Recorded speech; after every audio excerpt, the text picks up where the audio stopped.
a warm welcome to tonight's guided sleep story, where you will embark on a magical journey aboard the Hogwarts Express. This particular journey is unique, as tonight you will be able to fall asleep aboard this enchanting steam train. And when you wake in the morning, Hogwarts will be waiting. Let's begin tonight with a 4-7-8 breathing pattern. This will help to calm the body and relax your mind, allowing your imagination to flourish. Don't worry if you can't reach the numbers. Just do what you can tonight and try not to force yourself. Remember that this is your time to relax. Start by exhaling any remaining breath that you have.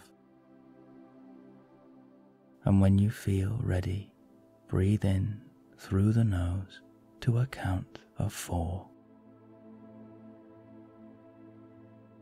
Hold for 7.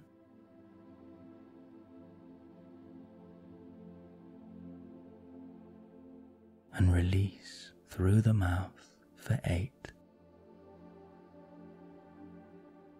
Allow your body and your mind to slow down.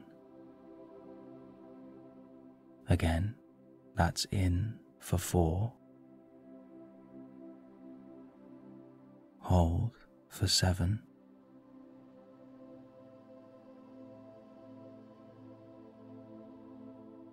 And release for 8. Just let all of it go. Continue to breathe in this way in your own time, and imagine that you are blowing away any worries and concerns that you have tonight.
Now, allow your breath to return to a natural rhythm. Enjoy this new feeling of relaxation as you feel your imagination begin to unlock.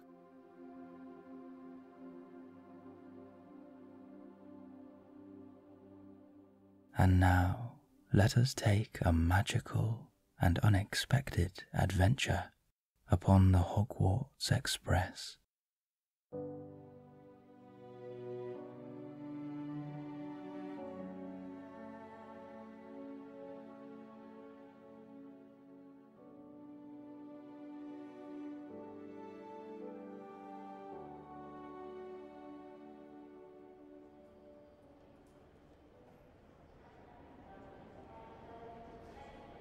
You are standing in the middle of King's Cross Station. The vast open space is characterized by enormous glass panels arched above you, held up by curved steel beams. All around you are thick stone pillars in a soft cream colour, which evolve into huge archways 50 feet high. The gentle noise of people interacting and hurrying through the ticket barriers fills the air. You can see across the station many trains pulling into their platforms. The trains are modern, streamlined, and minimalist in their design. Suddenly, you feel something in your pocket, something that wasn't there before. You reach in your hand and pull out a thick piece of cream-colored paper. The paper is blank, and you are not sure where it has come from. Yet all of a sudden, you feel a change in the air. You can sense that there is a secret to this train station, and you feel that you are on the verge of finding out what it is. In that moment, as if by magic, a golden banner begins to form around the paper. You watch wide-eyed as letters in scarlet ink begin to dance across the paper, revealing a hidden message. The writing spells out the Hogwarts Express, platform 9 3/4, one-way ticket to the Hogwarts School of Witchcraft and Wizardry. You stare at your new train ticket in complete amazement. You have only ever heard of this enchanted place in stories as a child.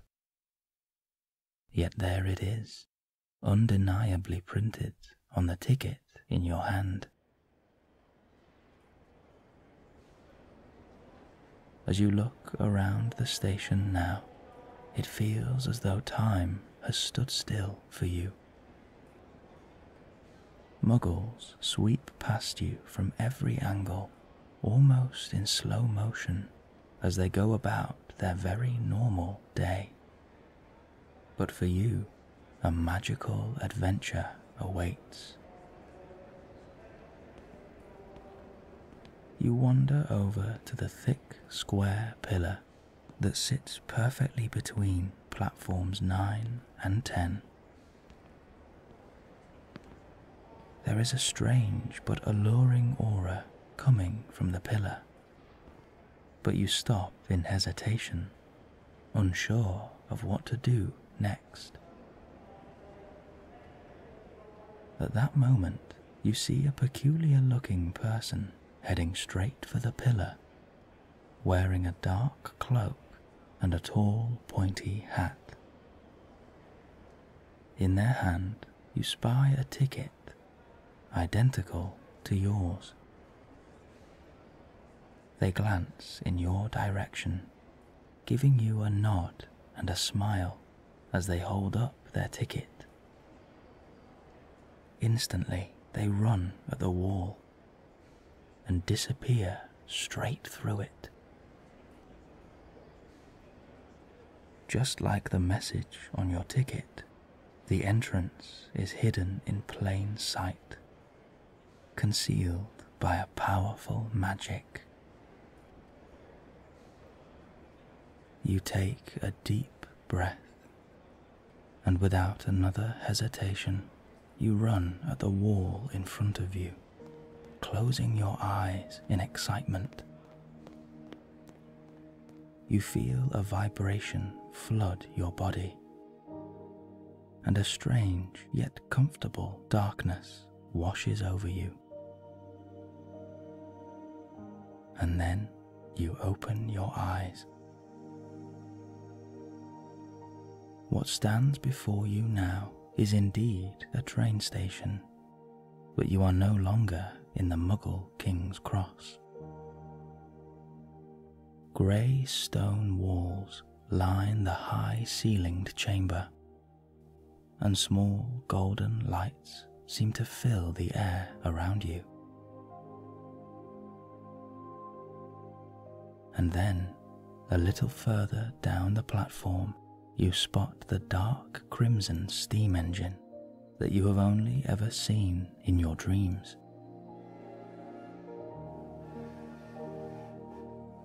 It puffs out a pure white smoke from its charcoal chimney, thick and cloudy, and is trailed by a seemingly infinite number of carriages in the same deep red, each one topped with a gently curved black roof and lined with gold.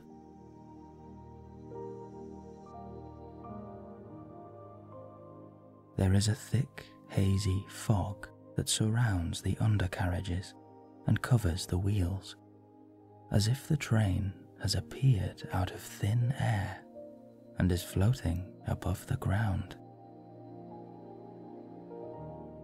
On the front is a red sign with gold writing that reads, "The Hogwarts Express." And on the side of the engine is painted the crest of the magical school where you are destined to go. You are in a place where dreams become reality.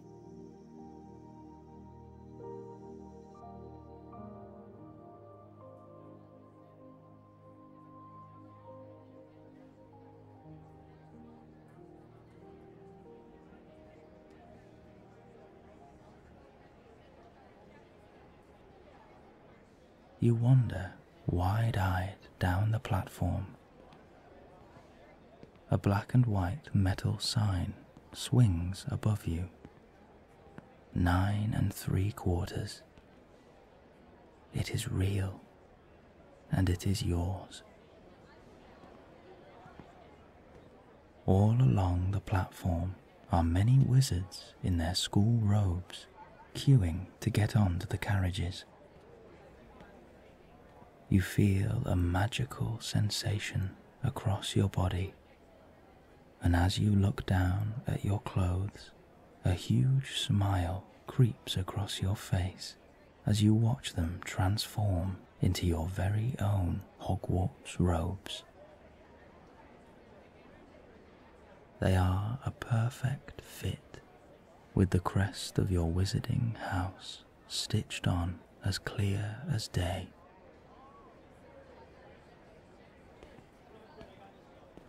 You head to the 4th carriage down, which is a little less busy than the front 3, and you join a short queue of wizards waiting to board. Your eyes meet with another wizard's walking toward you, and you stop yourself in amazement as you realize it is your best friend. They greet you with a warm and comforting embrace, and your friend tells you that they too received this mysterious ticket in their pocket today. You never thought that anything could make this adventure more magical. That is, until you saw the smiling face of your dearest friend.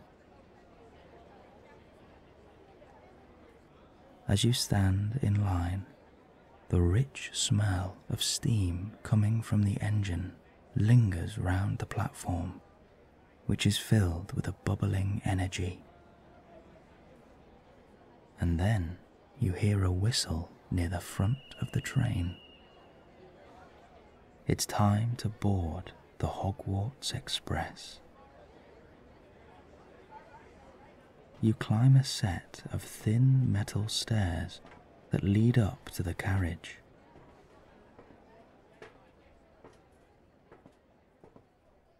As you enter the main carriage, there is a long, thin corridor with painted walls in soft white, paired with a dark blue carpet. Through the window on your right, you can see more wizards boarding the train. On your left are old wooden framed windows with a door in the middle. Each of these doors leads to their very own private carriage. The first few compartments that you pass are already full of wizards, talking, sharing sweets, and laughing together, ready to begin their own magical journey. Further down the corridor, your friend turns to face you and points through the next window. You peer in and see that this carriage is completely empty. Your friend slides open the glass-panelled door, and you both step inside, entering your very own sanctuary, full of peace and quiet, and a magical, enchanting air that seems to be peppered with stardust.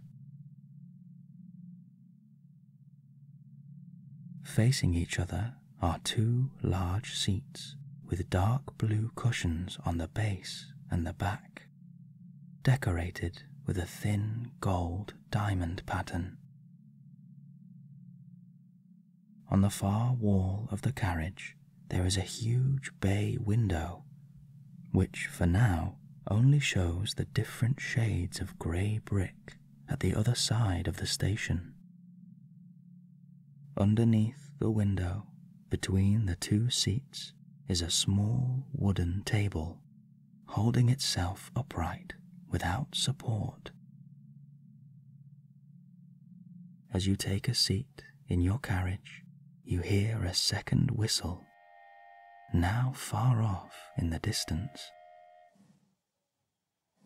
An excitement fills your stomach as you feel the old but smooth locomotive stirring underneath you as it comes to life. Out of the window, you see the grey stone bricks slowly passing you by as the Hogwarts Express begins to leave the station.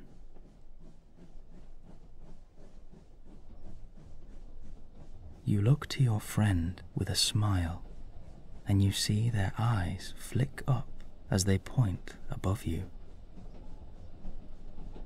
You turn to look at the rack over your head, and there is a large brown suitcase with a hard shell.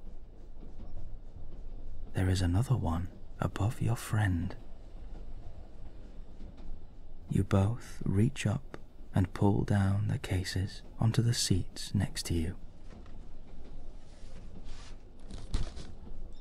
As you blow away a thin layer of dust, you reveal an inscription on the case, written in gold calligraphy. It is your name. Meanwhile, the steam train enters a dark tunnel now, as it takes you underneath London, and from the ceiling a soft yellow light illuminates the carriage, providing a warm glow above you as very carefully you flick the latch on your suitcase. You open the lid, and you can hardly believe what you see inside. Potion bottles, books and quills rest in one corner. A newspaper with moving pictures is rolled up down the side. There are uniforms, school robes and jumpers, all hand-stitched in your house colours. And there, in the middle of the case, nestled on a thick scarf, is your wand. You recognize it at once, and you take it in your hand like an old friend. Suddenly, this magical world begins to make sense. It's as if all this time you have been dreaming of another life, and now, tonight, you have finally discovered who you truly are. But then again, deep down, you've always known. you and your friend share an uncontrollable laugh as you realize that you are finally going home. As you put your wand in your pocket, you are met with a beautiful, natural light beaming through the window as the train emerges from the tunnel, leaving London far behind now.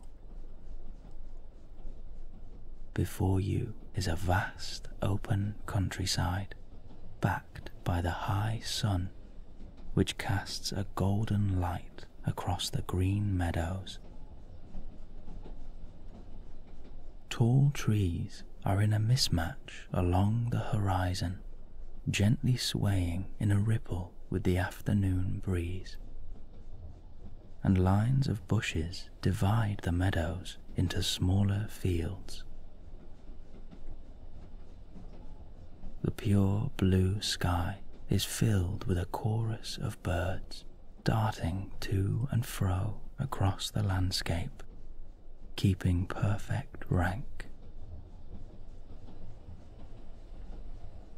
In the fields you see many cows, goats, and sheep, all huddled together in their families under the cool shade of the many trees, sheltered from the beating sun.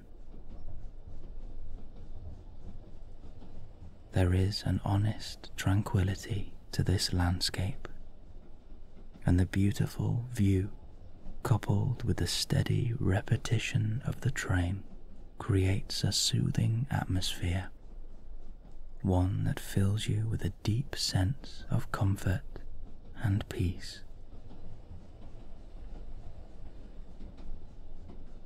As your eyes wander round the carriage, you notice that your friend is reading the newspaper from their case.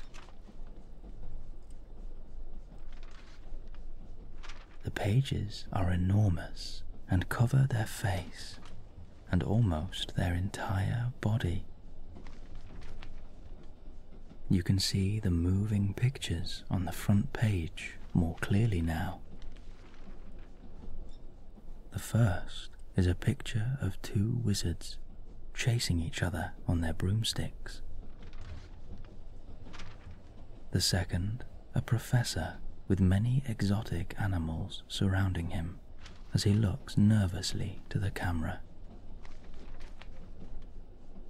And the third is a picture of an intriguing magical artifact, a sphere with panels that move in all different directions.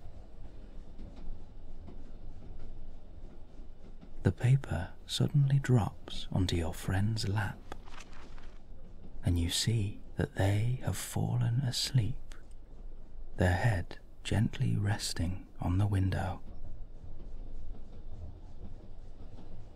The carpet underneath you is a rich blue, with specks of gold in a perfect pattern across the floor. As you gently kick off your shoes and stroke your feet along the carpet, you feel that it has a warmth to it, one that sends a soft vibration through the soles of your feet.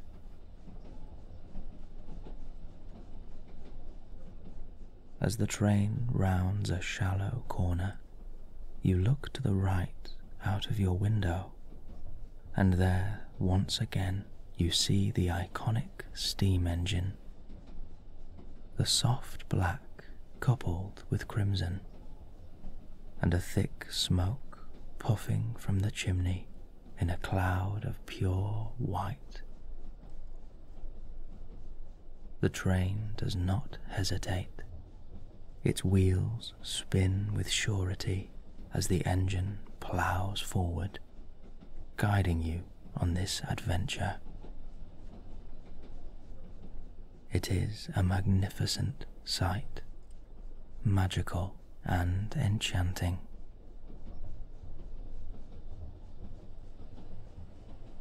You look to your left and see the many carriages behind yours, following in an unwavering rhythm, a beautiful blend of crimson and gold, topped with a charcoal roof. In the carriages behind, you see other wizards gazing out of their windows. Some of them have noticed you too, and they give you an excited wave. You wave back with a smile, and a new feeling of acceptance washes over you. You truly belong here. The steam train passes into a new wilderness now, a flat moorland of golden brown, peppered with small protruding rocks, which, as you pass by them, slowly grow bigger and bigger, until at last all around you are proud and powerful mountains formed of silvery grey rock. You gaze up in wonder at the tallest peak of the highest mountain, dipped in snow. Suddenly, you see huge curved wings circling the summit. A dark green body with a long neck and a cascading tail which fans out at the very end. You cannot believe it. A dragon.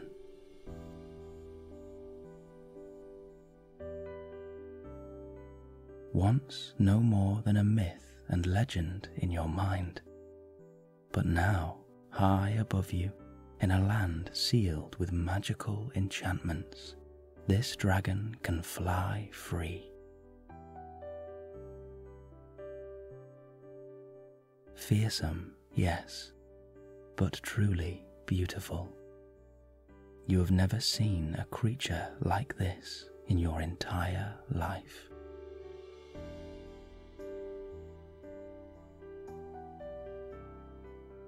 With a new excitement, you wake your friend and point up to the mountain peak.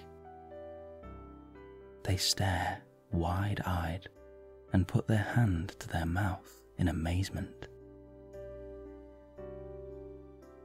As this enormous animal begins to swoop down the mountain and then over the train, you begin to realize that this magnificent dragon is keeping watch over the Hogwarts Express and guarding its passengers.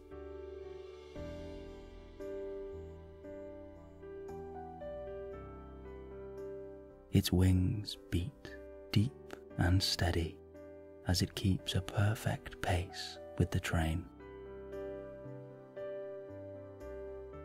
You always thought you would be frightened of dragons, but beauty and comfort can be found in the most unlikely places. You watch intensely as it glides effortlessly alongside the train. As the dragon reaches your window, you catch a brief glimpse of its orange and gold eye before it turns and banks on its side, revealing its scaled green belly. The dragon takes flight once more through the wisps of cloud and into the rich blue sky.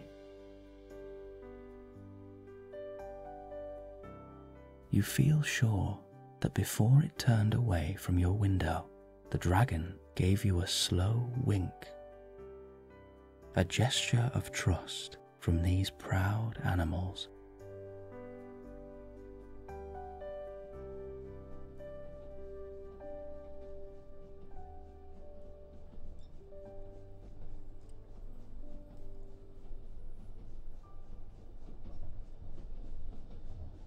You come out through the mountain range now and across a new green countryside, filled with a silhouette of rolling hills on the horizon.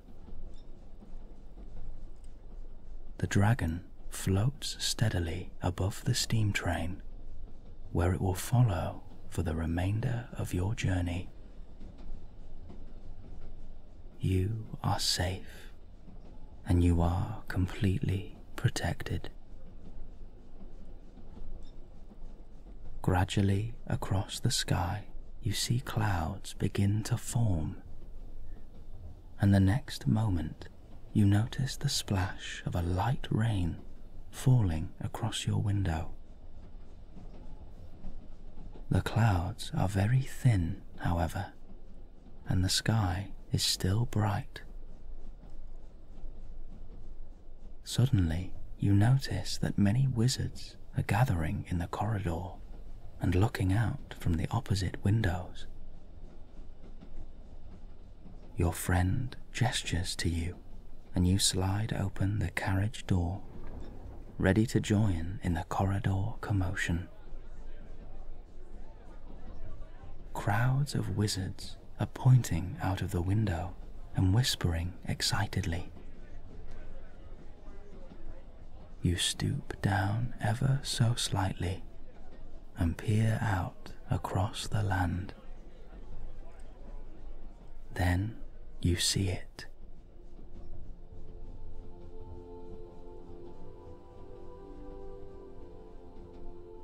Underneath the veil of cloud, the golden glow from the setting sun pours across the emerald green landscape, piercing the raindrops with its perfect light.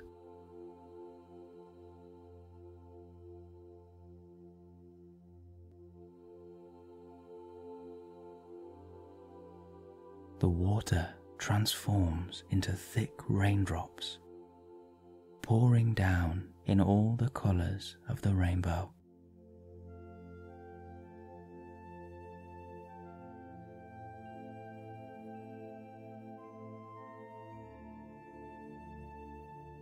Then, out of thin air, you see the beginning of a rainbow start to form.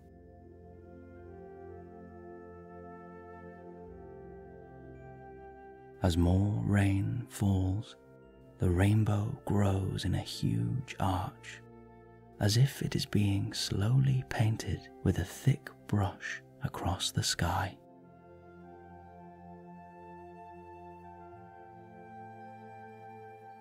Until at last a fully formed rainbow stands in front of you.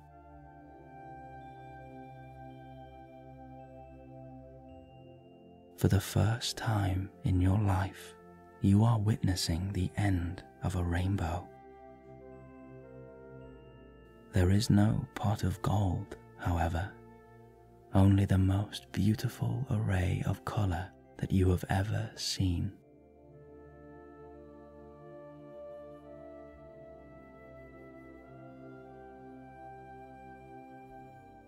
And this wonder of nature fills you with a sense of hope and peace.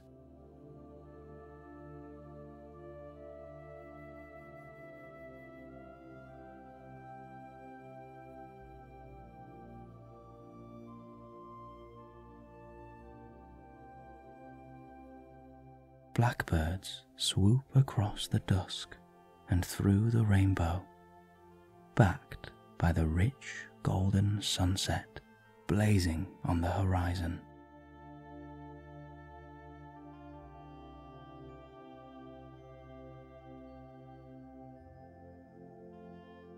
Your friend puts their arm around you, and they let you know that of all the people in the world they could share this moment with, they're glad that it's you.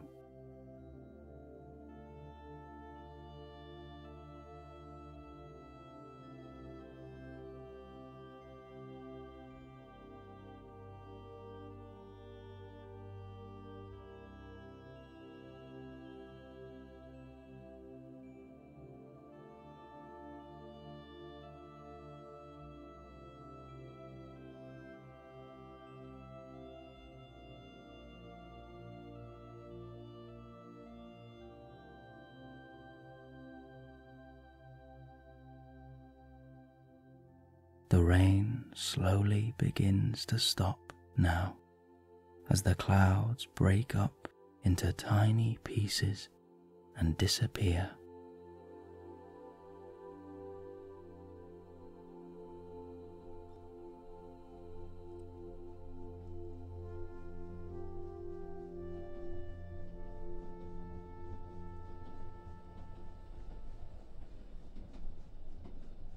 As the last light of the sun creeps over the horizon, the rainbow fades out of sight, but the memory of that moment will live on in your mind.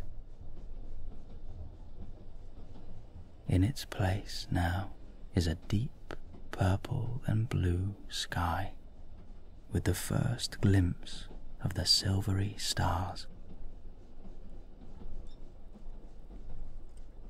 You turn now and slide open your carriage door. To your surprise, the seats in front of you have transformed themselves into cozy beds, one for each of you. Fresh, clean linen and fluffy white pillows are perfectly in place across the beds, and a warm yellow light fills the carriage as you notice that a small oil lantern has appeared on the table underneath the window. As you sit on your new bed, the mattress is as soft as a cloud, and the carriage is the perfect temperature. You still cannot quite believe everything that has happened. You have dreamt of this moment your whole life, and here you are, on your way to the most magical place in the world. Through the door on your left, you see that a small trolley pushed by a kindly old lady is passing by your carriage. She peers in and gives you both a warm smile.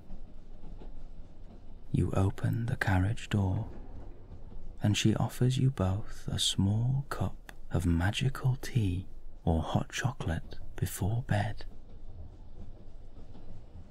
These drinks contain a wonderful enchantment that will help to clear your mind of any intrusive thoughts tonight, and will allow you to sleep peacefully, keeping your dreams pure and magical. You choose your preferred drink, which begins to pour by itself, and your friend does the same. The old lady passes you your drink with her gentle hands, and already the warmth of the cup between your palms provides a soothing sensation in your hands and fingers. As the old lady bids you a good night, she slides the door shut, and at that moment 3 blinds above the windows and the door roll down in perfect harmony, providing you with a peaceful and private sanctuary tonight. The bay window is still open, giving you a wonderful view of the silver and white glitter as the stars pepper the deep night sky. You sit comfortably on your bed and slowly sip your drink. As it passes through you, you feel as though a fog has been lifted within your mind, and you feel any worries and thoughts that are still lingering begin to fade out of sight. There is a new relaxation flowing through your body now, passing from your forehead, across your face, and into your neck and shoulders.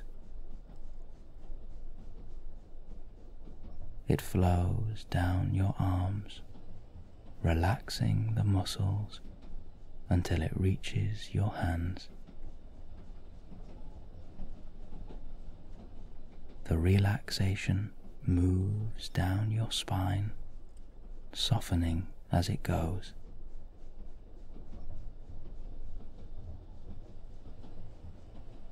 You feel your chest become open and free as your stomach releases any holding in tonight. You allow yourself to completely let go. This new comfort seeps into your lower back and your buttocks muscles until it trickles all the way down your legs, slowly softening each muscle.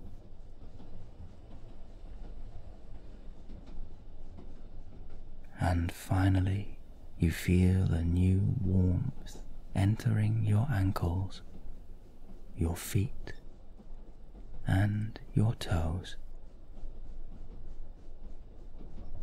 This is what magic feels like if you let it in.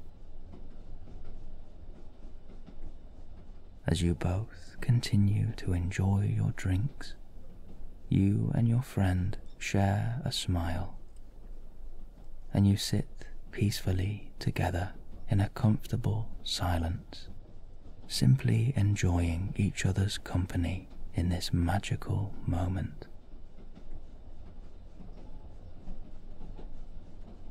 The soothing repetition of the train brings you into a deeper sense of comfort. You both suddenly get the urge to cast a spell. You reach into your pocket and bring out your wand.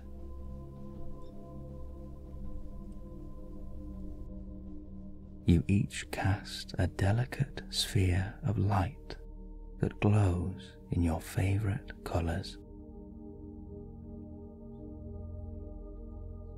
The two spheres dance and weave together, creating a beautiful display of swirling color inside your carriage.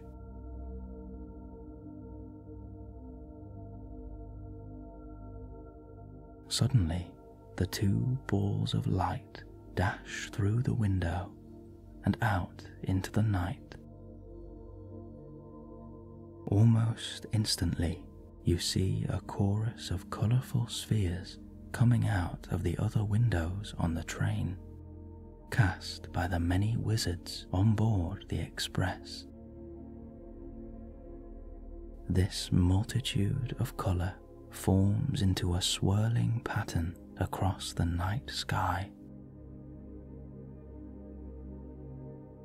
The colors move in slow motion now, like thick streams of paint gradually merging together, creating an enchanting and magical display.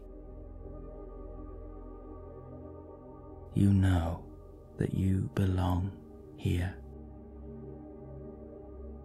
and as you gaze in wonder, you are filled with a homely comfort, and you feel a huge sense of gratitude for all the beautiful people and things in your life, and a hope reborn for the future.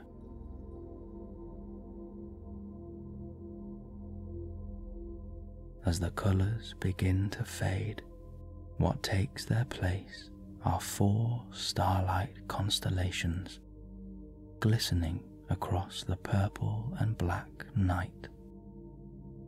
Only these are not the usual constellations. Instead, you see the outline of a silver lion standing proudly. Next to this, on all fours, is a friendly badger. Then you spot a long silvery snake bending across the sky.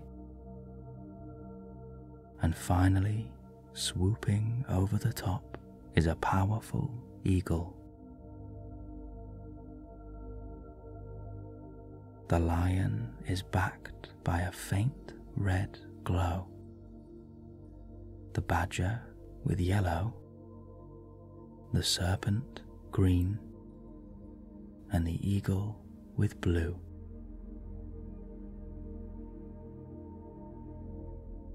Each of these constellations twinkles in its own pattern, welcoming you to this enchanting land of which they are the guardians.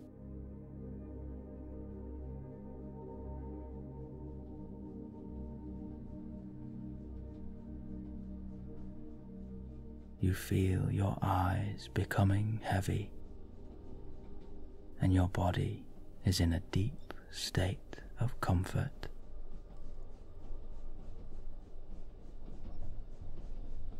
You finish your drink and place your cup on the table.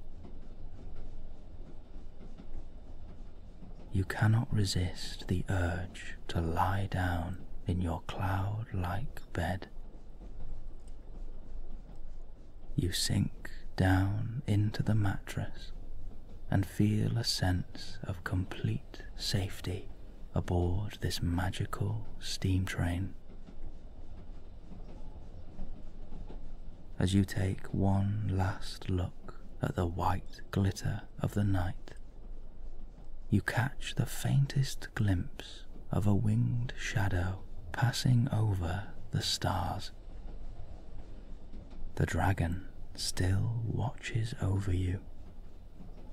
You have a guardian tonight, and as you continue on this journey, you know that you will wake up in the most magical place on earth.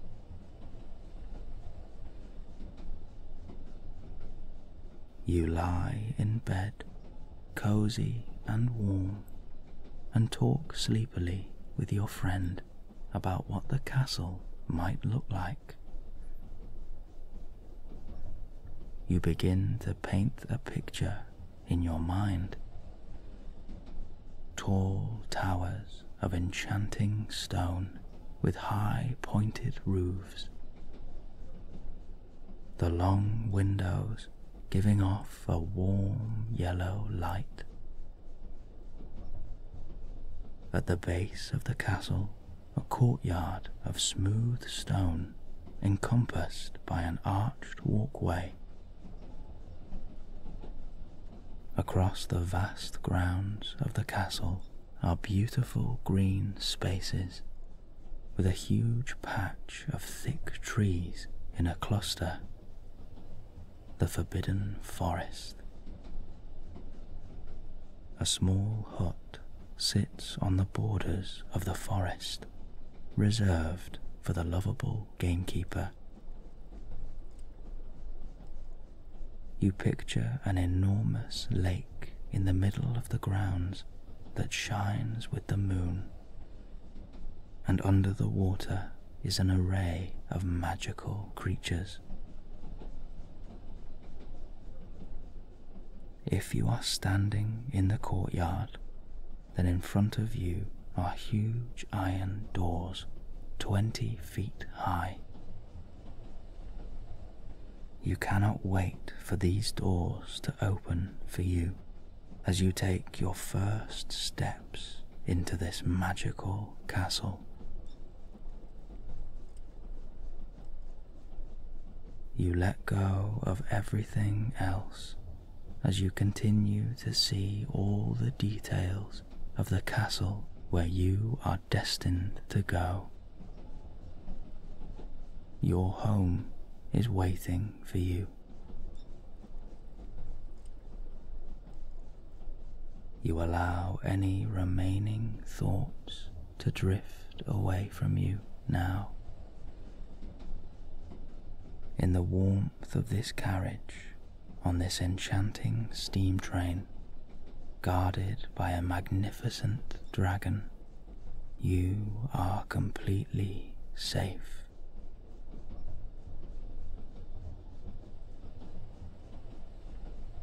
You feel the warm drink working its magic now, and you know that tonight your dreams will be filled with even more adventure. You are free to let go. You allow yourself to become heavy. You are warm. You are comfortable. You are safe. You can rest easy now aboard the Hogwarts Express and dream away the night.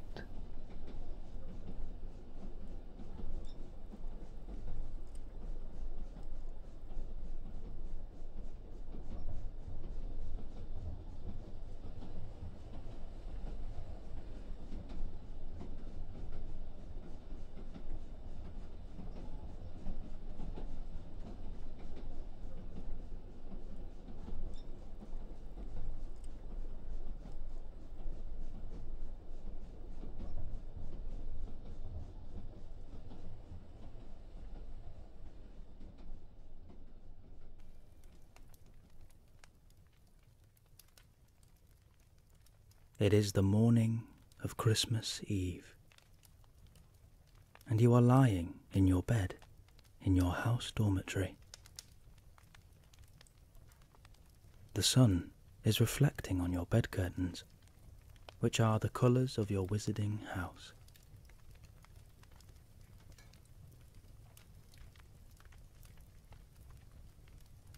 The fireplace is still glowing from last night. Oil paintings are hanging on the grey stone walls, and the subjects of these paintings are beginning to wake up themselves.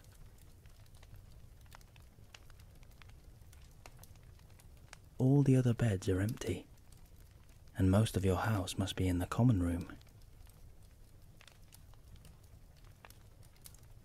On each bedside table there are piles of school books, some more dusty than others,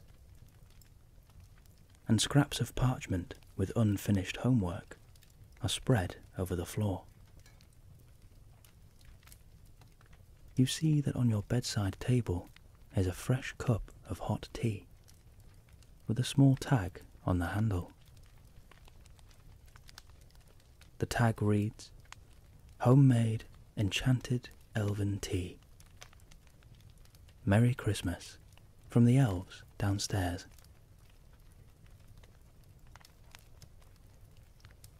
You sit comfortably in your soft bed with your drink in hand, as your eyes wander around the room, taking in the beautiful wooden panels,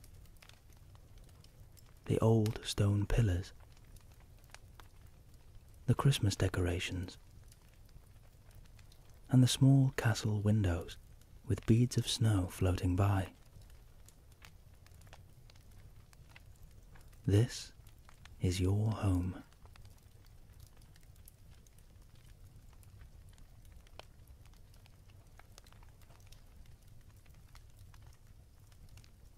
The bedsheets are warm and cosy, and on a cool winter's morning, it is tempting to lie here all day. However, you have a busy day ahead of you, and so you decide to hop out of bed and get ready for the morning.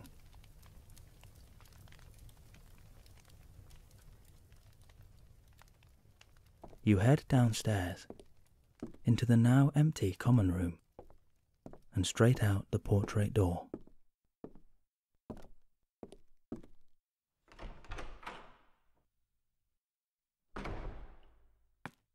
you make haste down the winding stone steps and through the long corridors. You know that the breakfast feast is about to begin.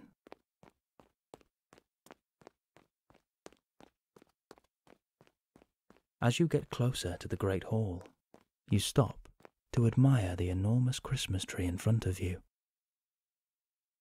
A dark emerald colour, covered in a variety of decorations. The tree is held up by a giant red cauldron, and there is a golden witch's hat perched at the very top.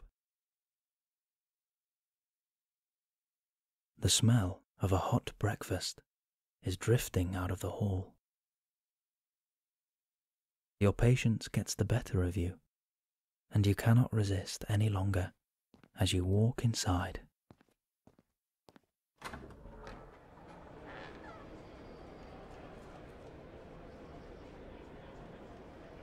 The Great Hall is full of life.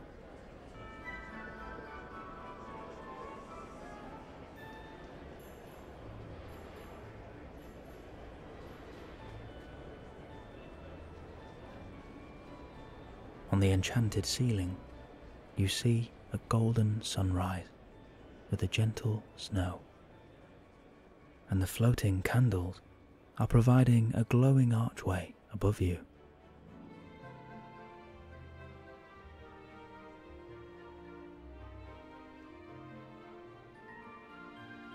Students and teachers are mingling together, even across different houses.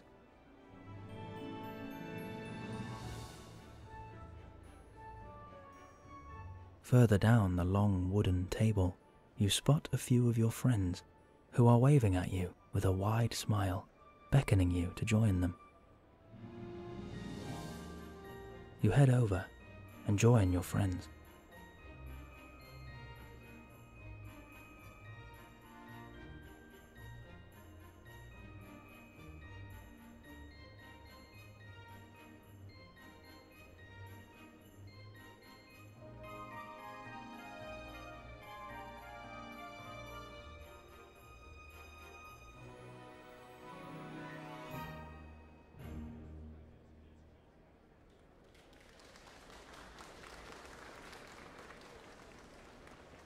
You fill your plate with delicious food, and your goblet with a refreshing drink.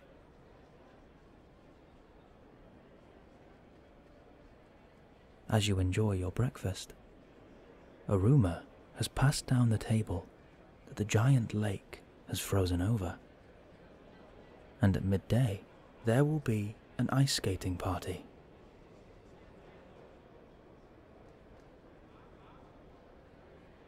Your friend mentions a new potion they are working on, which will keep the whole body warm on a cold winter's day. They have asked for your help in finding their final ingredient, the feather of a phoenix.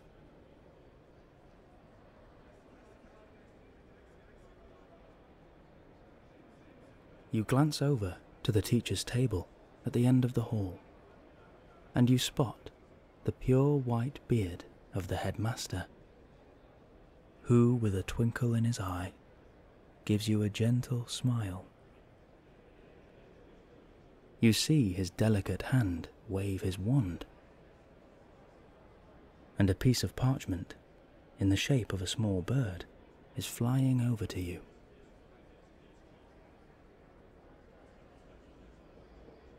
You catch it out of the air above you.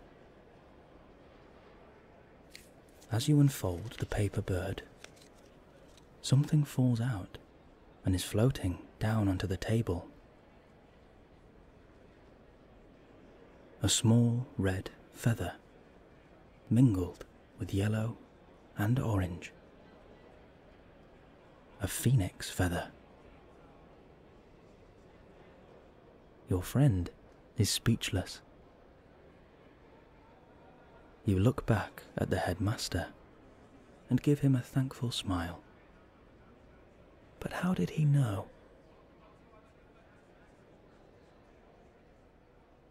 As the feast comes to an end, you follow your friend out of the great hall, and they lead you down a thin, secret passageway to the right that you are sure you have never used before.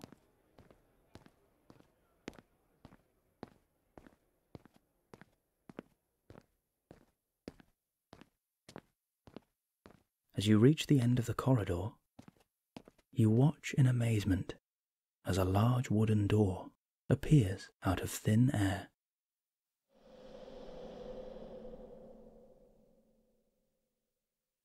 Your friend opens the door, and you both walk inside.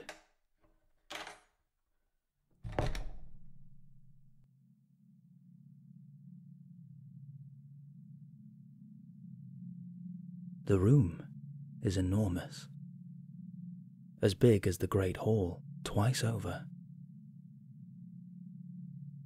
It is filled with old chairs and tables, large cabinets and paintings, as well as piles of old books, large wooden boxes, and trinkets of gold, silver, and copper. You look up to see thick white pillars coming down from the ceiling. However, there is only a quarter of these pillars above you, and they do not touch the floor.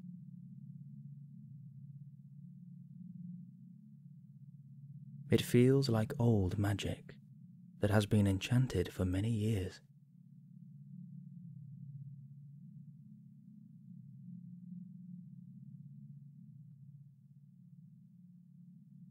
Your friend leads you through the maze-like room, and you pass a tall marble statue of a centaur holding a chalice.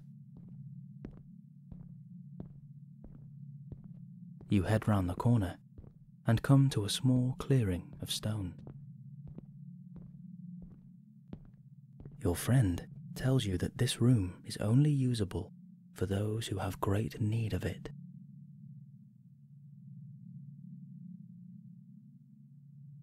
On the floor in front of you, there is a small grey cauldron bubbling away.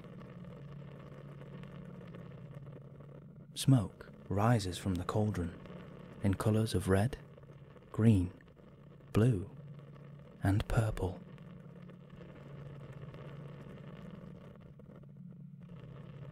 As you kneel down in front of the cauldron, you drop the feather above it, and it floats down into the potion.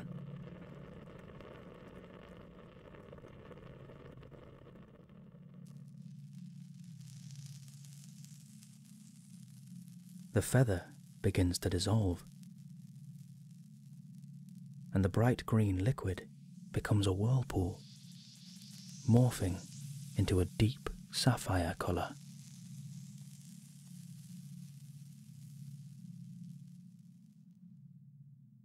The potion settles now and sits completely still, like an idle lake, undisturbed and peaceful.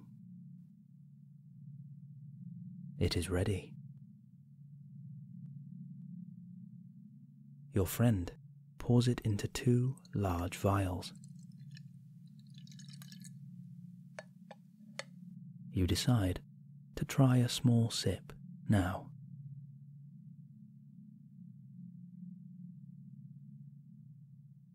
Instantly, you feel a new warmth trickle down your body. From your head, through your neck and shoulders, down your back, into your legs, and all the way down to your toes.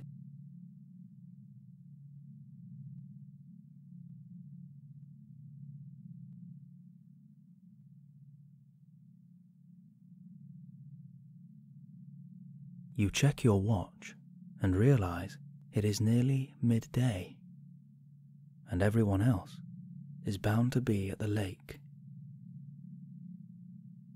You put the vial into your pocket and leave this mysterious room.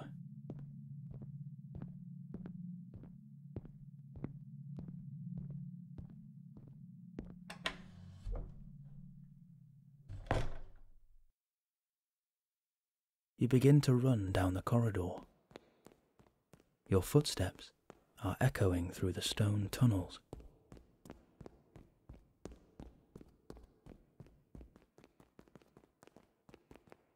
You finally come to the main door.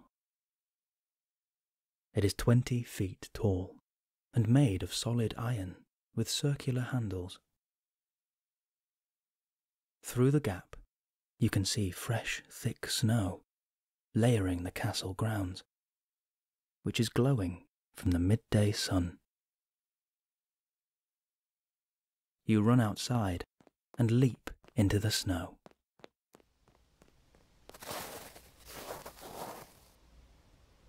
Despite being midwinter, the sun's rays provide a gentle heat on your face, and your potion seems to be working its magic, as your entire body feels as though it is being warmed by a small fire.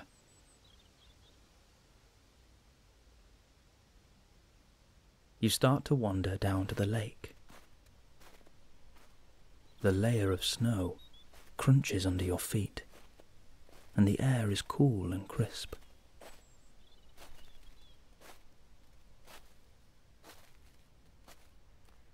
The giant willow tree over to your right has a layer of snow on its branches.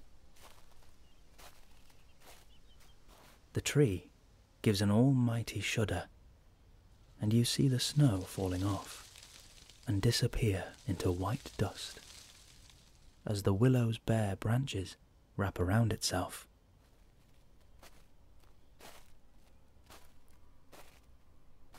As you come to the end of a small patch of trees, you see a few of the teachers are standing in a circle on the lake, gently waving their wands. Right before your eyes, you see the ice start to form together, pillar by pillar, and create a large stadium of ice.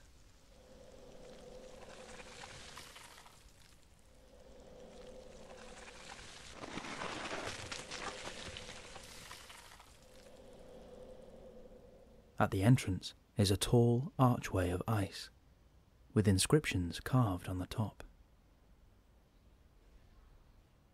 The teachers turn to you all with a smile, and beckon for each and every one of you to go inside. Standing by the entrance is the headmaster, along with the head boy and girl. They are standing beside a large cooking pot, filled with what smells like hot chocolate. The headmaster calls you over, with that same mischievous glint in his eye. He asks if you would be so kind as to share the remainder of your new potion with him. He did provide the final ingredient after all, so you take the vial from your pocket and hand it to him. He removes the lid of the cooking pot and adds the rest of your potion to the hot chocolate. You share a knowing smile, and then the head girl spoons a ladle of chocolate into a tall tankard and hands it to you. You enter the arena as other students queue for their newly enchanted hot chocolate.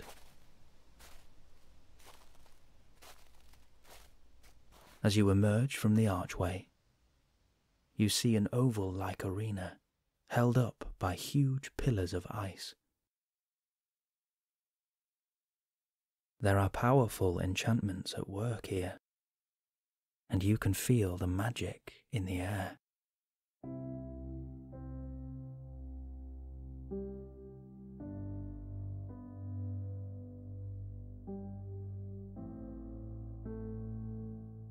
Hanging from the top of the pillars are the 4 flags of each wizarding house. Their colours seem brighter than usual.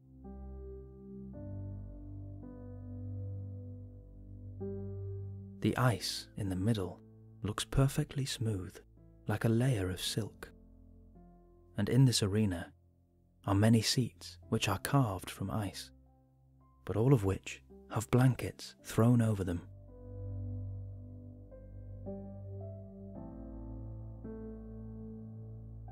As your gaze wanders around the arena, you take in the sapphire and grey, the crimson and gold, the emerald and silver, and the yellow and black, which are strung all around.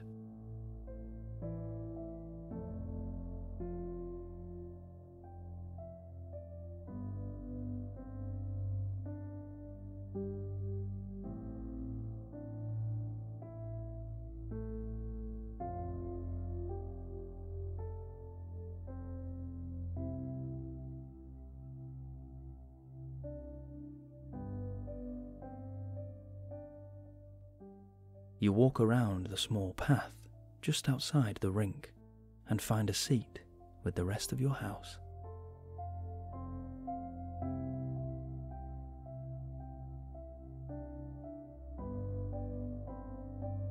A few of the students begin to take to the ice and start to skate around the arena, laughing and joking as they slip and slide while finding their feet.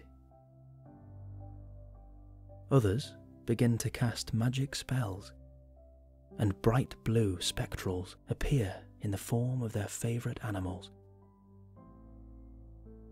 These animals run happily around the arena. They jump over their wizards' heads, and all of them begin playing together. If you like, you can cast yours now too. You know the spell. A stream of blue emerges from your wand and takes the form of your favourite animal.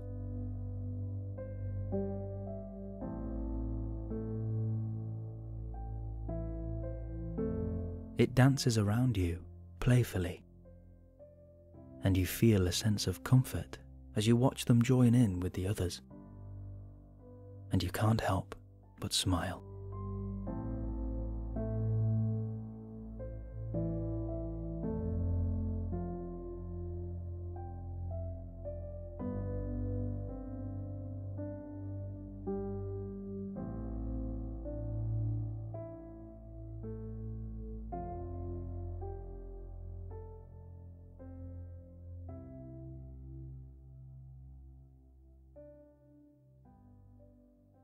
A few of your friends are getting ready to go onto the ice rink.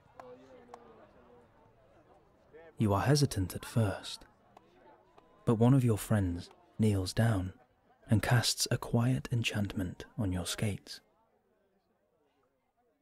This is very advanced magic, and so long as you wear these skates today, it will be impossible to fall. A new excitement floods over you as you head out onto the ice.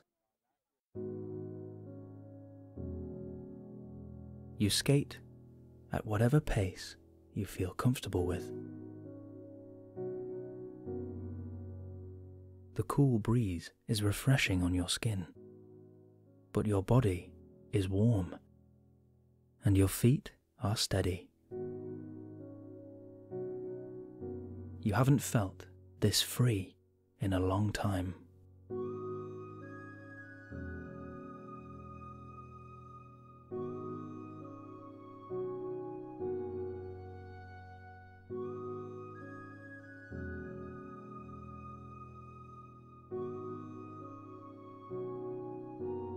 As you skate, you pass couples dancing together,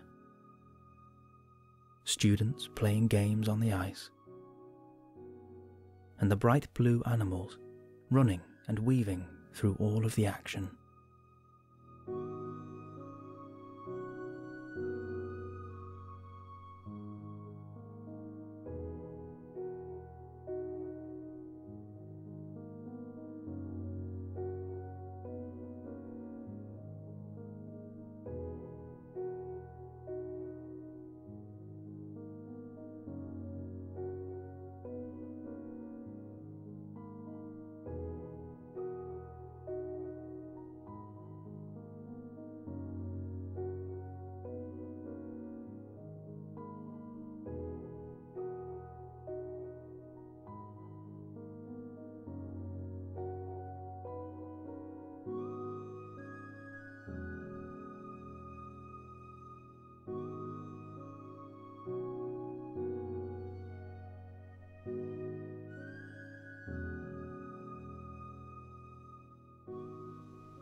As the day turns to mid-afternoon, there is an announcement from the deputy head teacher.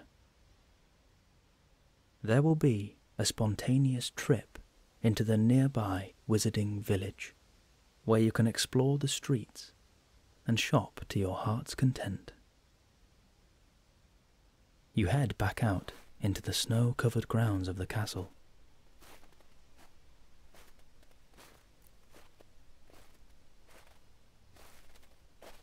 The headmaster has arranged for magic sleighs to take you into the village, and you watch them racing up the hill toward you all.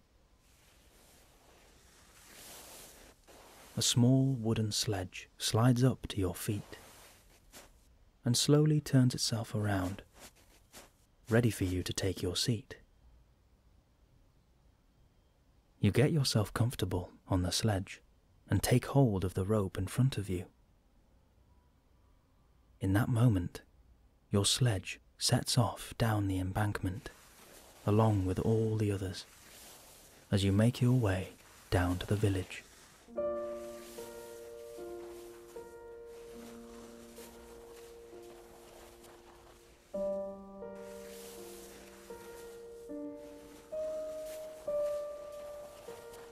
The sledge steers by itself, and you control the speed by using the rope in your hands.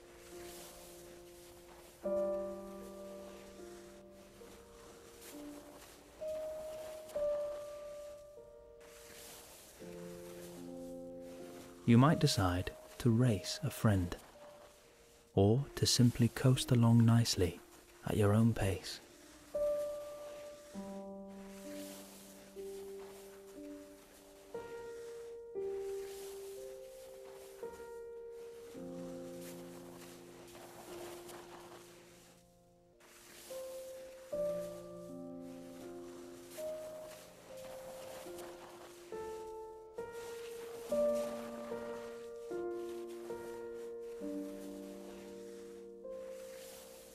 As you reach the bottom of the hill, you can see a small village with wood-panelled buildings that have thatched roofs and a layer of snow.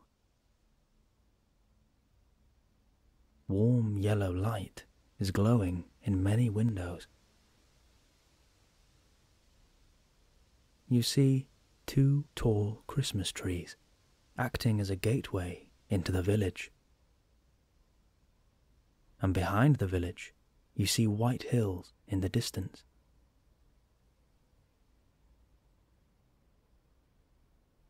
You feel a sense of homely comfort and warmth as you begin to enter the village. The cobbled stone paths have a clear walkway with piles of snow on each side.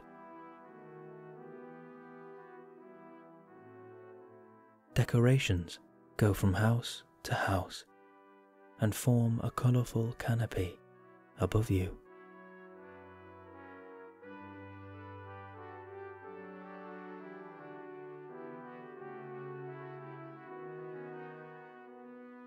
Children are playing, and wizards are walking round the streets and talking outside shops and houses. Musicians stand round a small fountain which is in the very centre of the village.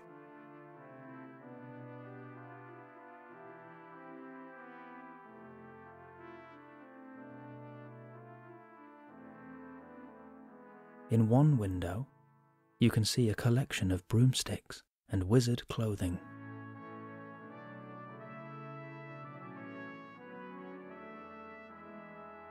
In another, there are bubbling cauldrons and smoking pots which are stirring themselves.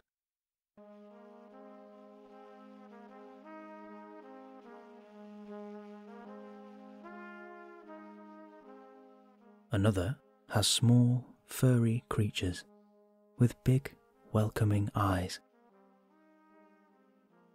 One in particular catches your eye. It is the smallest of the group, but by far the most excited. it gazes up at you and hops around happily.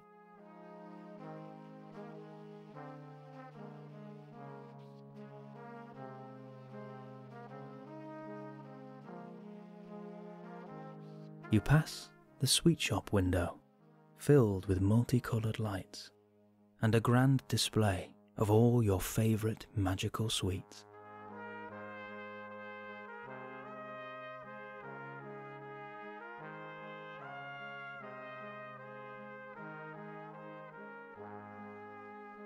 As you pass the local tavern, the door swings open and a blast of warm air hits you, with the smell of their home-brewed butterscotch beer.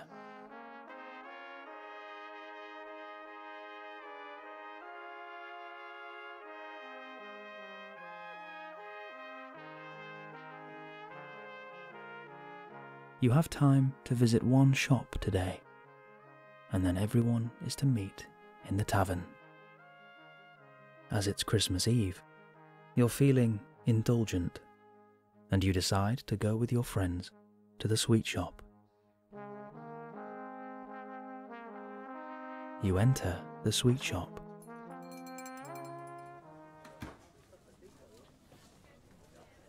And you are greeted with a warm smile from an elderly man and woman behind the counter.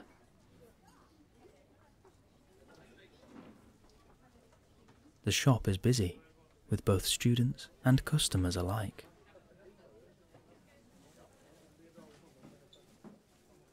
As you wander around the colourful store, you can smell all of the sweets and chocolate. The shelves are twice your height and lined with various coloured packets. Hundreds of fantastic treats packed neatly together.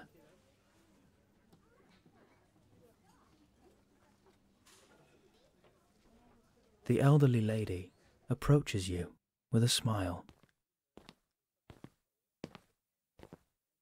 She holds out a brown paper bag, and as it opens, a beautiful smell emerges.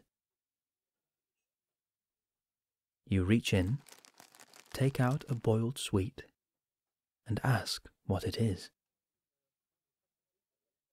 She tells you it's a new recipe, designed to give you whatever flavour you are most craving. She thinks that she has finally perfected it. You imagine what you'd most like to taste, and you put the sweet in your mouth. Slowly, you begin to taste this wonderful flavour that you desire. And the more you eat, the stronger it becomes.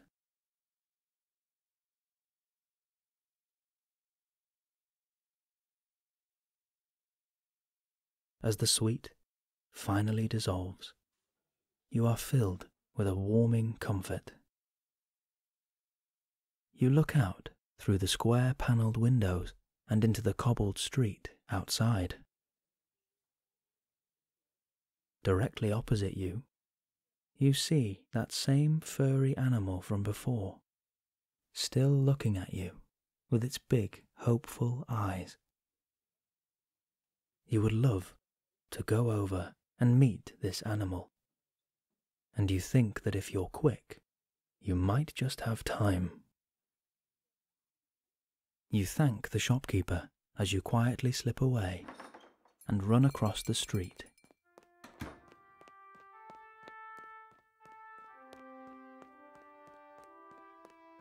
You enter the pet shop, which has a wooden floor, tall wooden pillars, and more traditional decorations.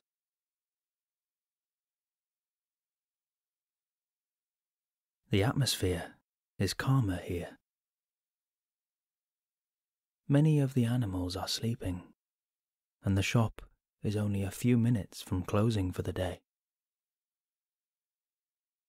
As you approach the small animal, it begins again to hop around excitedly. From behind you, you hear footsteps, and as you turn, you see the kind face of the shopkeeper smiling at you.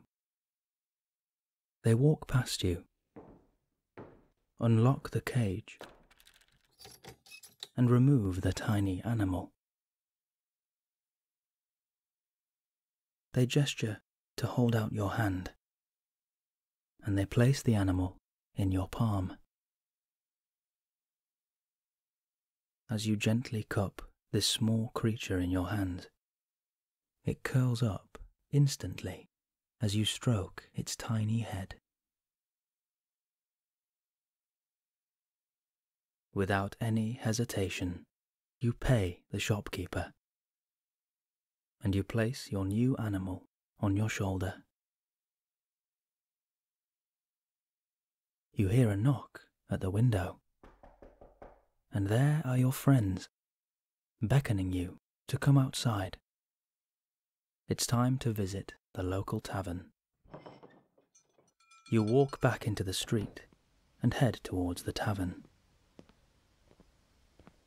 Tiny flakes of white land on your face and your jacket as you shield your new friend from the snow with your hand.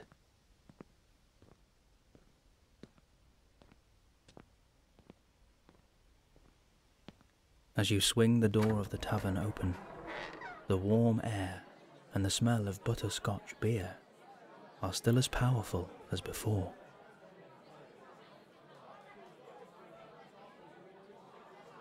When you arrive inside, you come face to face with the headmaster, who has been waiting for you. It seems you are a little late. For a moment, your stomach flutters with nerves. But just then, you see his face soften, and his smile welcomes you once again. His eyes flick to your shoulder, and he asks what you've decided to call your new friend.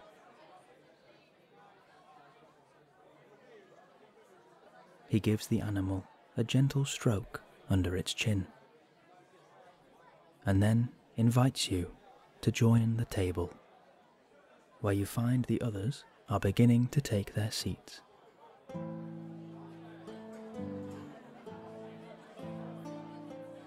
The table is made of a thick, dark wood, and is long enough to fit everyone on it. Either that, or it has been enchanted to do so. Dotted around the tavern are oil lanterns, and candles are hanging on the walls and resting on the tables.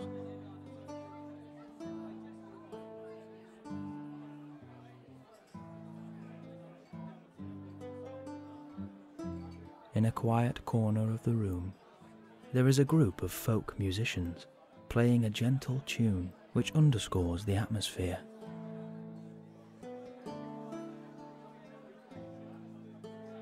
A few wizards sit at the bar, ordering their regular drink. Many of the workers are bringing out large trays packed full of slender glasses. In the glasses is a bright orange liquid with a pearly white foam on top.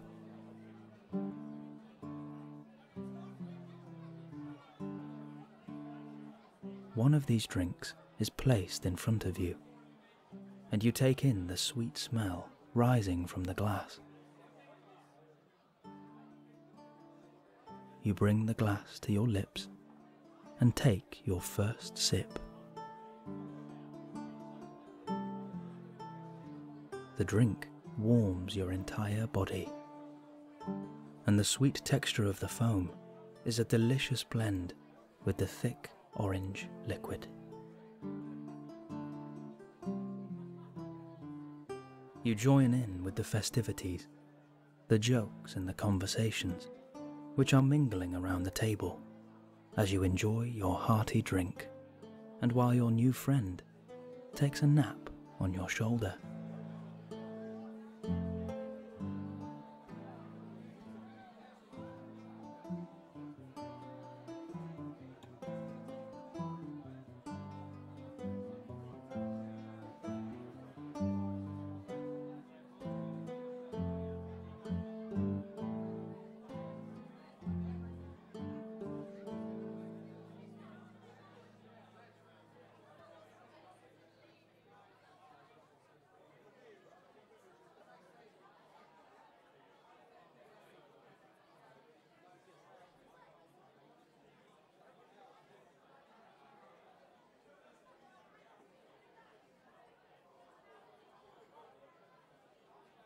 the folk group begin to play a lively jig,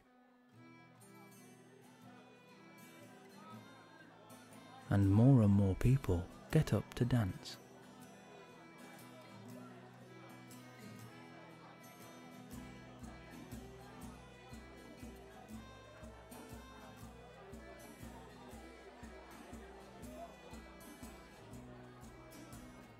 You might decide to join in, or if you'd prefer, you can sit and watch.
Word is passed round that it's time to head back to the castle for the Christmas feast. You walk back into the street and place your furry friend in your top pocket to keep them warm.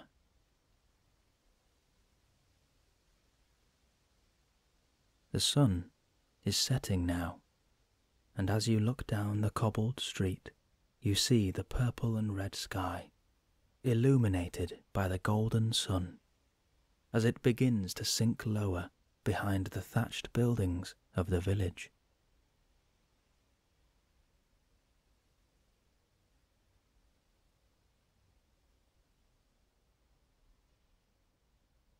The streetlights provide a gentle yellow glow, guiding you all on your short walk back to the castle.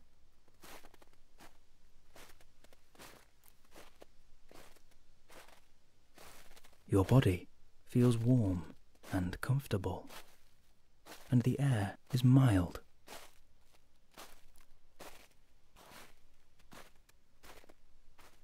As you walk back to the castle through the snow, you reminisce on what has been a truly magical day so far.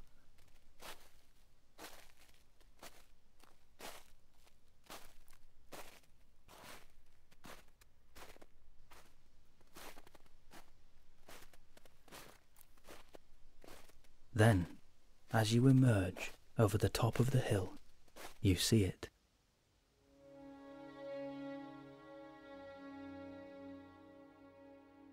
Standing proudly, backed by the infinite glitter of the stars, is the castle which you call home.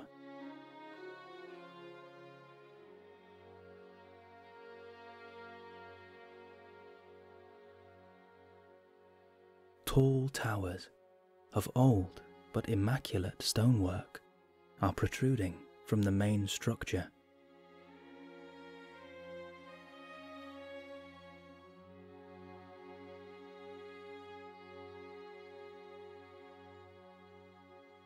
Long windows overlooking the grounds are glowing with the soft light of the lanterns inside.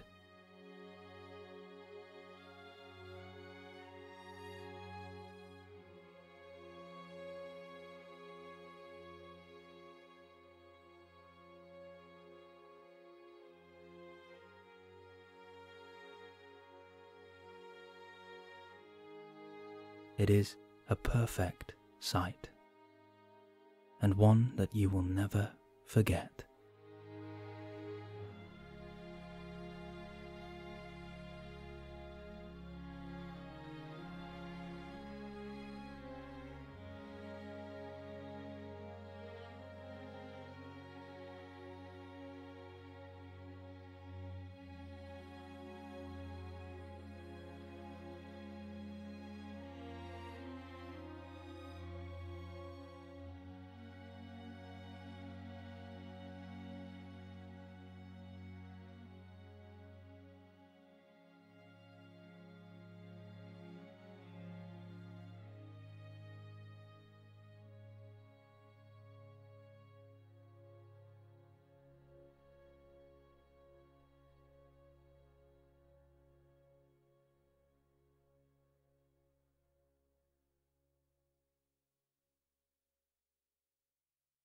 you arrive at the main doors.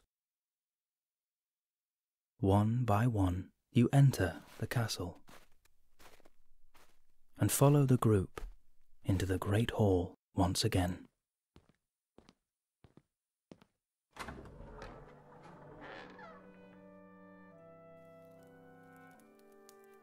There are hundreds of more decorations, and in the air you can smell cinnamon and apple, roasted vegetables, and freshly baked mince pies.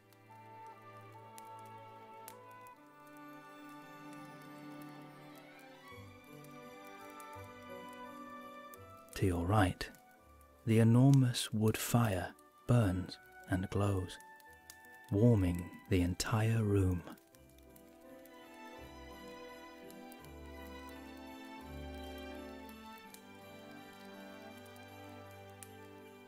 The ceiling takes the form of the night sky.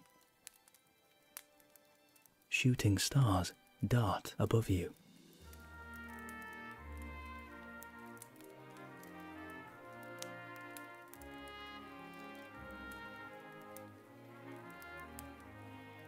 Everyone begins to take their seats. And when the last person has sat down, the headmaster stands up and taps his wand 3 times.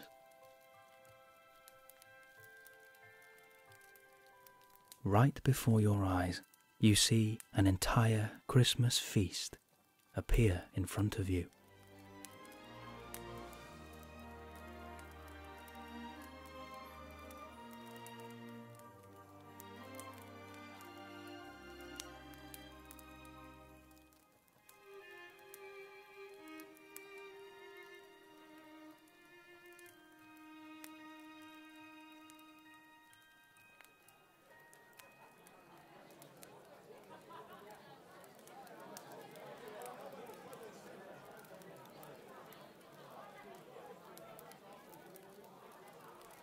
Music, laughter, and talk fills the air as you begin to enjoy your Christmas feast.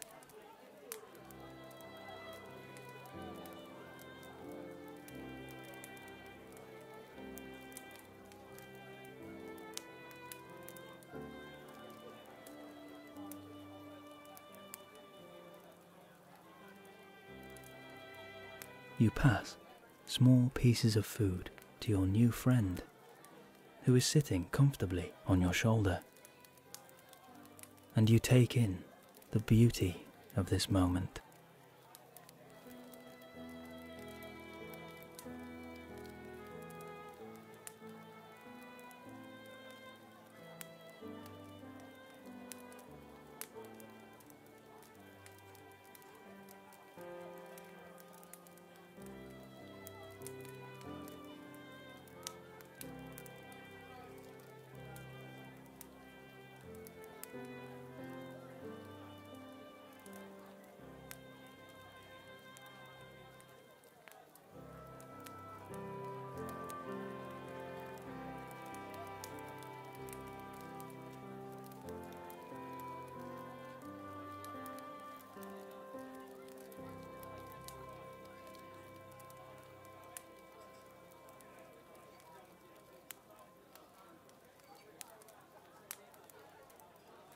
As the feast comes to an end, you leave the great hall feeling warm, full, and satisfied. You head back up the castle stairs and through the corridors.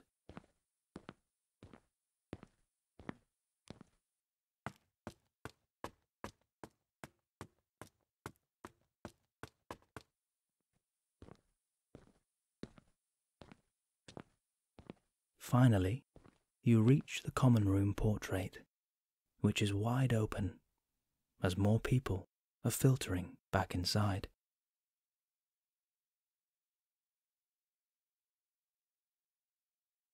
You wander over to your favourite armchair and sit down. You place your feet on a stool and pull a nearby blanket over your legs. You take out your wand and point it at the fireplace. In a split second, the fire is in full glow.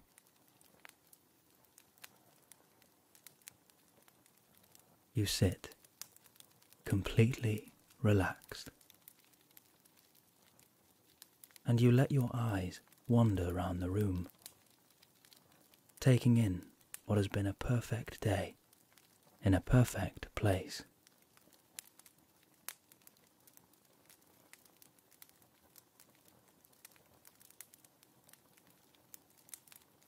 A few people are sharing gifts. Some are playing different games and sharing out small cakes and treats. You see, a couple of your friends are playing an intense game of wizard's chess. You have been invited to play, but tonight you are in the mood to just sit and watch.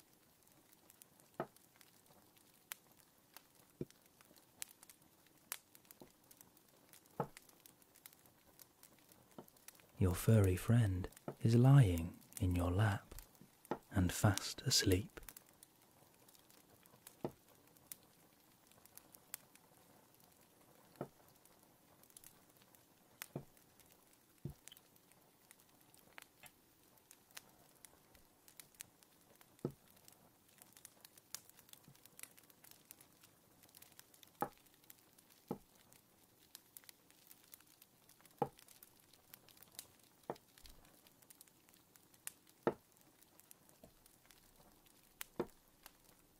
As more and more people begin to head to their rooms, the common room becomes quieter and even more peaceful.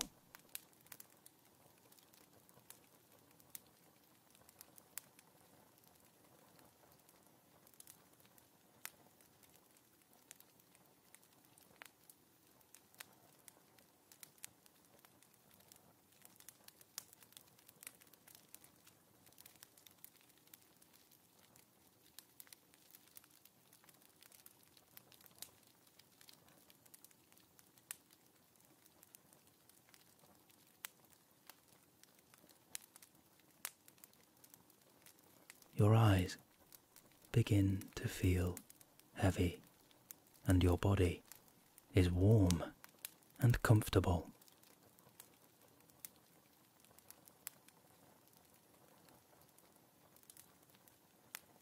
You think it might be time to head up to bed. You take your blanket and bid those who are still awake a good night. Your animal is still asleep and safe in your hand.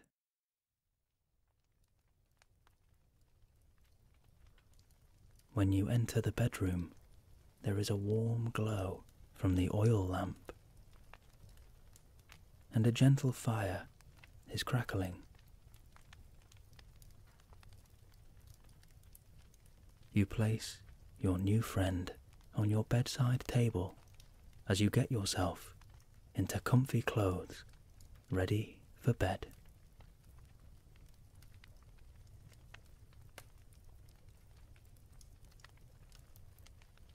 From your bed, you can see the window that looks out over a section of the grounds.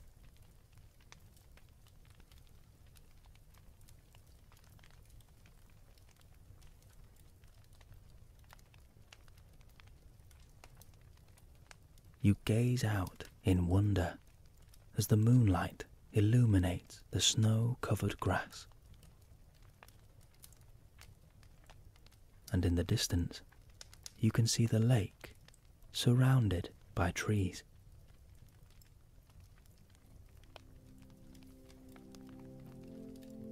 The stars are in full glow, and it seems like they are providing their own magical sleep song, just for you.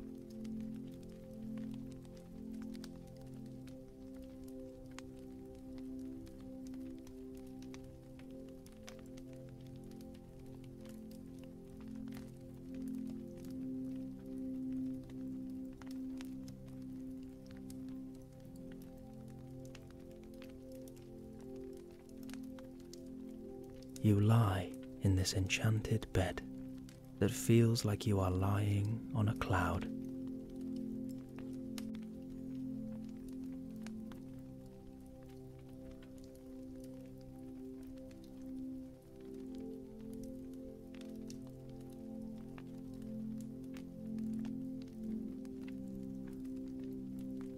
You feel soft fur caress your arm, and you see that your new friend has nestled themselves in the crook of your arm.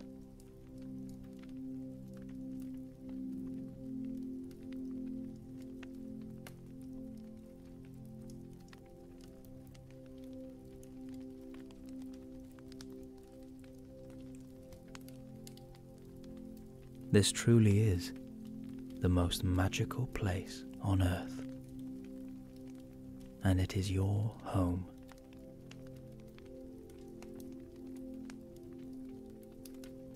You are safe, and you are warm.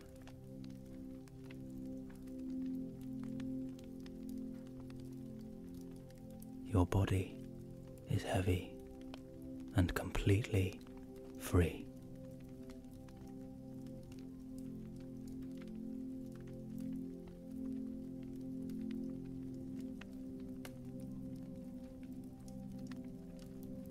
Your thoughts begin to fade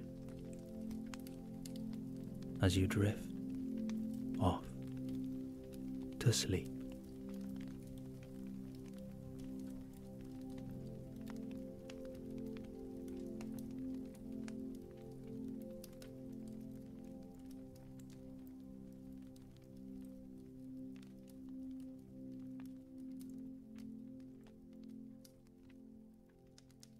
You find yourself in your bedroom in the early hours of the morning.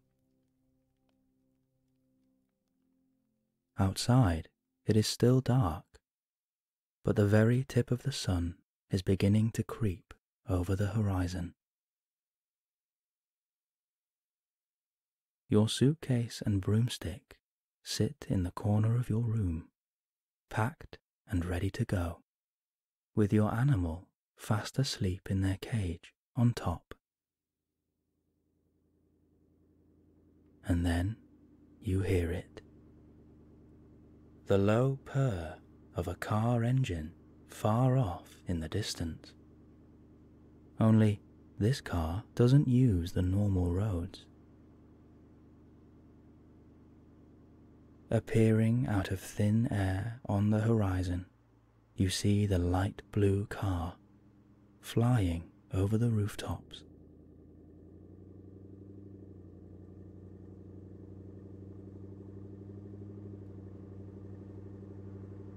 You almost cannot believe your eyes, and you are reminded just how much you love magic.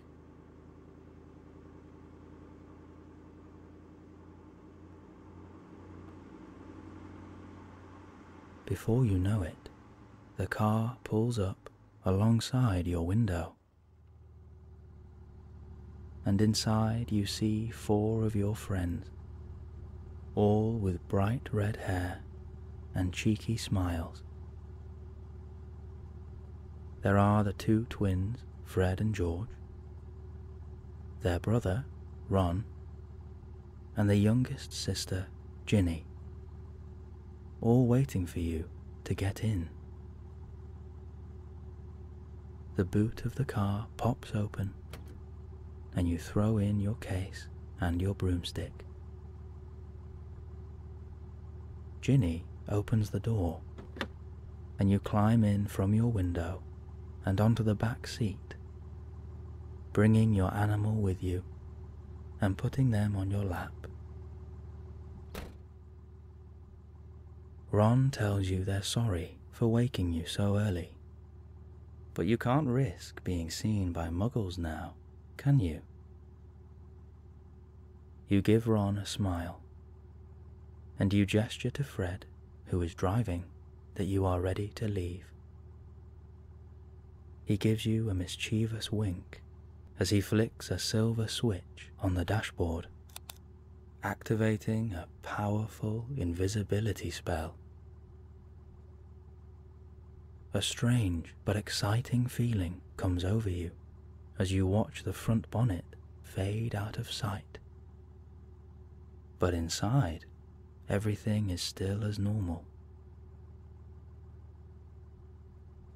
The car begins to pick up pace and climbs up above the rooftops and away from your house.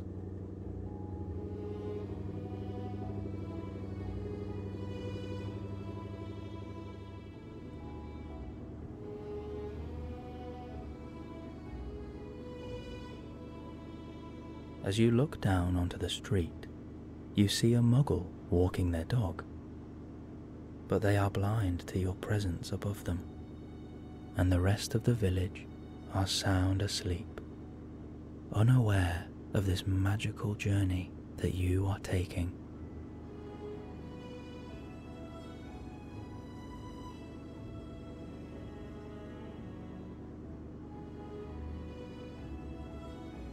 You realize how lucky you are to be here now.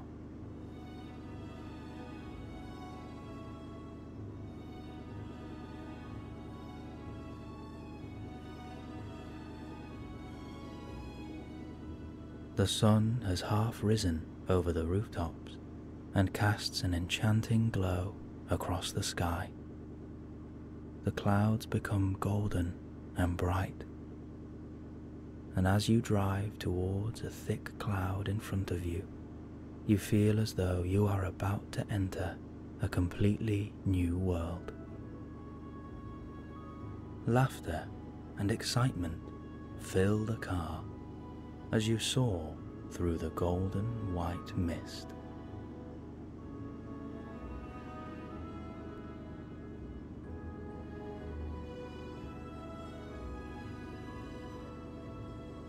You have always wanted to fly in this car, and now you can hardly believe that you finally are.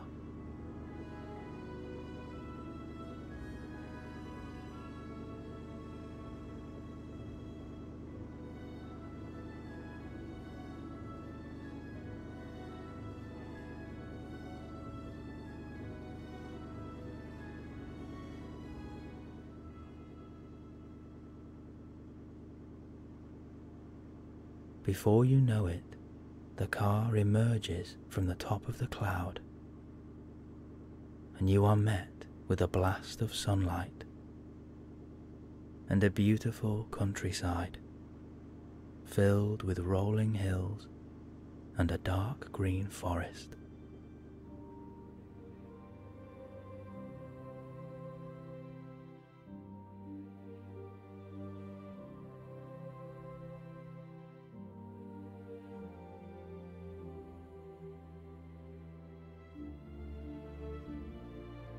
Below you is a long, curved bridge made of grey brick with enormous archways.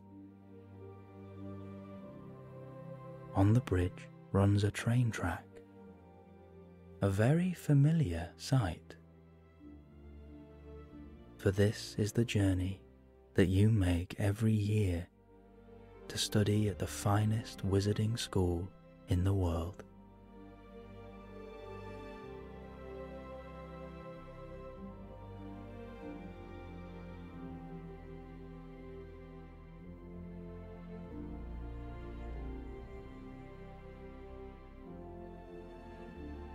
The car flies over the bridge, and you descend into a huge valley filled with a shimmering lake backed by the rising sun.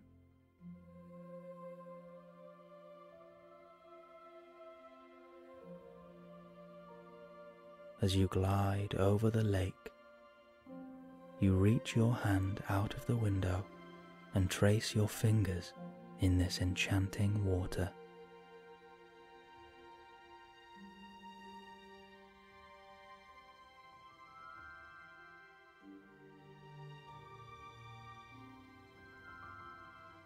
You take a deep breath of this beautiful morning air,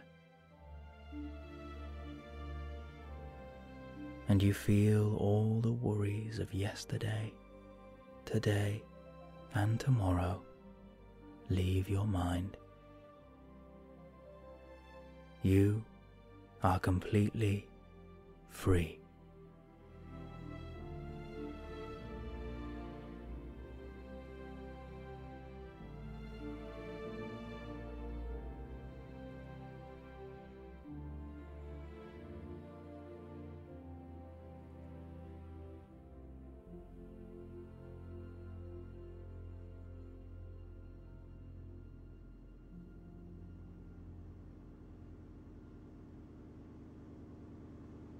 The car takes to the sky again.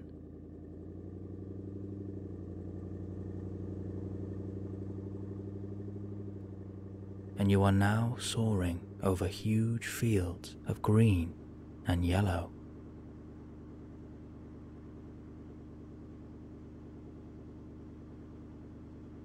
In the distance, you see a solitary wooden cottage standing 5 stories high.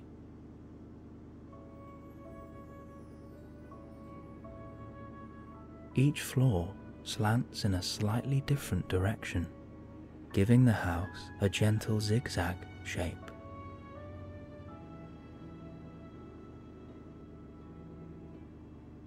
The ground floor is made of grey stone brick, while the rest of the house above is made of wooden panels and held in place by wooden beams coming up from the lower roof. At the top is a crooked chimney which puffs out a gentle silver smoke.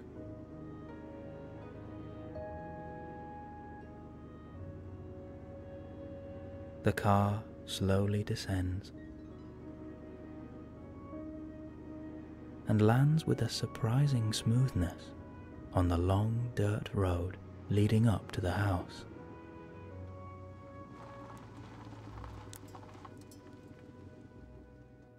As you come to a stop, you suddenly get the feeling that you are home at last.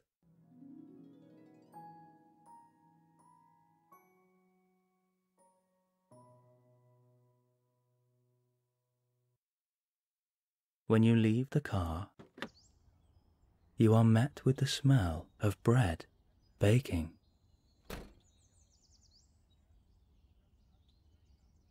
And as you look to the front door, there stands the head of the house, wearing a thick grey cardigan. Her kind and gentle face is impossible to forget. Mrs. Weasley takes you in her arms with a welcoming smile, and you feel a surge of warmth and comfort running through you.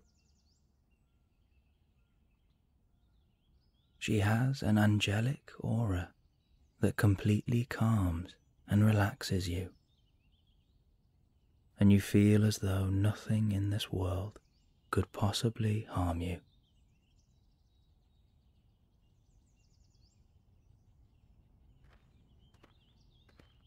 As you enter the front door, you remove your shoes and come first to the kitchen.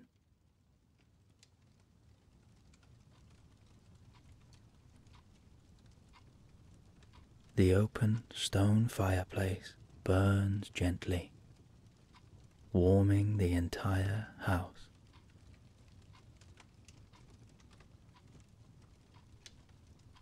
The brown panelled windows are small, but they let in a huge amount of light, as if by magic.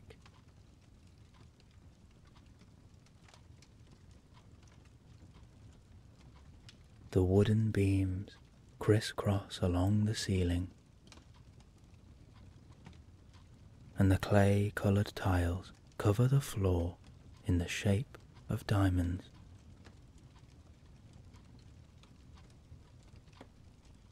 In front of you is a long wooden table, big enough for all the family, with room on the end for a special guest. No two chairs are the same. They all have their own character, and placed over the table there is a checkered cloth of green, yellow, and red.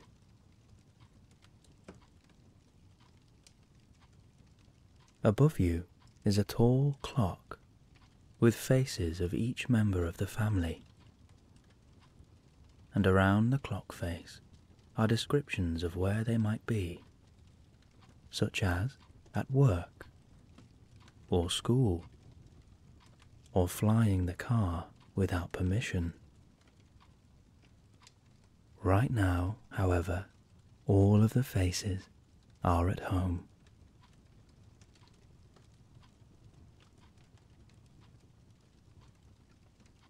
On the table is newly baked bread, and you see Mrs. Weasley wave her wand as a bread knife lifts off the table and begins to slice through.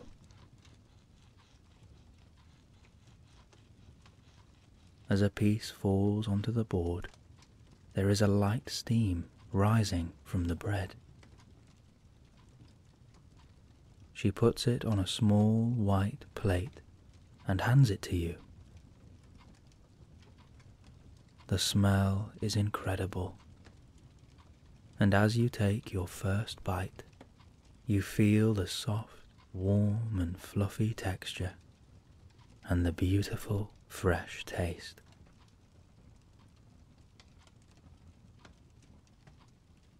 You think this bread might be enchanted, because as you eat, you begin to feel all the muscles in your body soften and become heavy, and your mind is clear and free.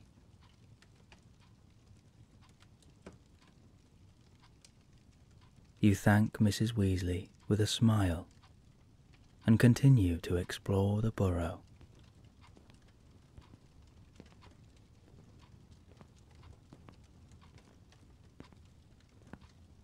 You round the corner into the lounge, and there is the second head of the house, enjoying a short morning nap. His floppy hat has fallen over his eyes, and he has begun to snore quite loudly. Ginny runs to her father with blushing red cheeks and quickly wakes him. Mr. Weasley looks at you and at once recognizes your face. He speaks your name with a gentle voice and takes your hand in his, welcoming you to his home. There is a soft rug underneath you, which wraps around your feet like a heated blanket. You wiggle your toes as you enjoy this warmth running through your feet. There are 2 armchairs and 1 big sofa. Across all of them are a collection of different coloured blankets and hand-stitched cushions, all homemade.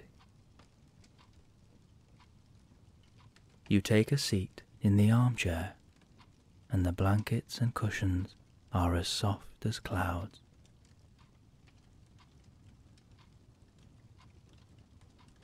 In the corner, you spy a pair of knitting needles that are working away on their own, making something brand new, but you can't work out what it is just yet.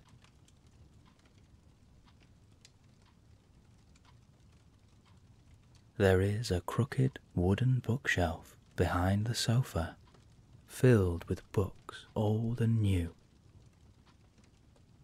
and the smell of old parchment is enchanting. You reach in and take a book of famous wizarding tales, and you flick through, enjoying the fun stories and the beautiful hand-drawn pictures. Rabbits in the meadows, wizards crossing dangerous rivers,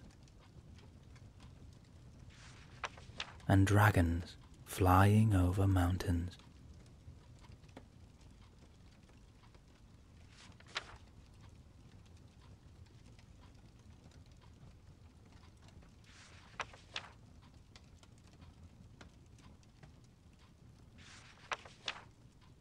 As you close the book, you look around this magical home with its old grey stonework, the wooden beams above you, the log fire burning, and the peaceful sounds of the Burrow.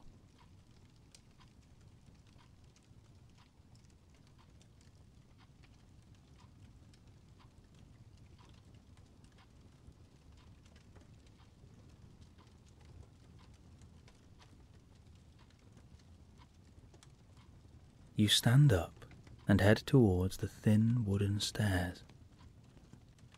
But before you can reach them, the twins tap you on the shoulder. You turn to see them and the rest of the family dressed in Quidditch gear in the red and gold colours of their house. Fred and George carry small clubs in one hand and their broomsticks in the other. You look to your left and see Ron wearing a thick leather helmet with a slightly nervous smile. Outside the window you see the large open garden, and at each end stands 3 tall hoops. Ginny asks if you'd like a quick game, and before she can finish, you race to your belongings, grab your trusty broomstick, and run outside with the family into the hot afternoon sun.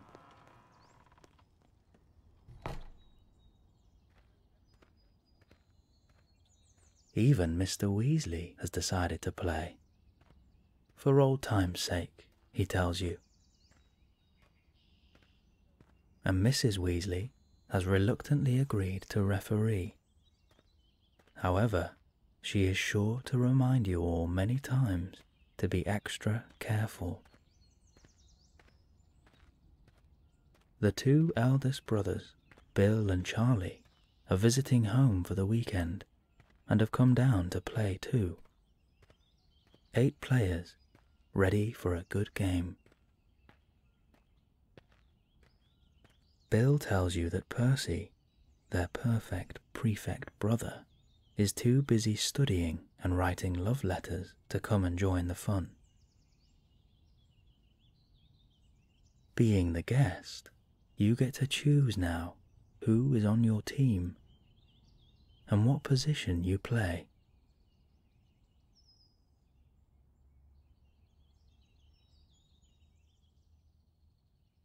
As the game begins, you take to the air on your broom and fly to your position.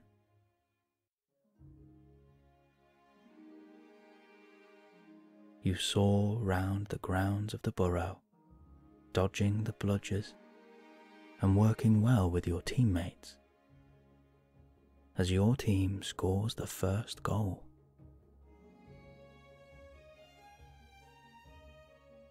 It is quickly followed by a goal from the other side as you watch the quaffle fly over your head into your left goalpost. Laughter, excitement, and cheer fill the air as the game continues on. Another goal from the opposition. But your team responds and with 3 quick passes, there is an equalizer. It goes on like this, with goals back and forth, and no team taking a clear lead.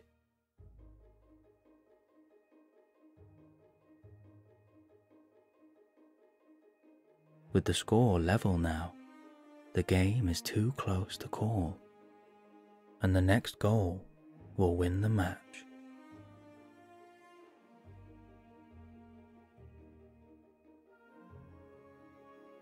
You'd really like to win this game, so you decide to take things into your own hands.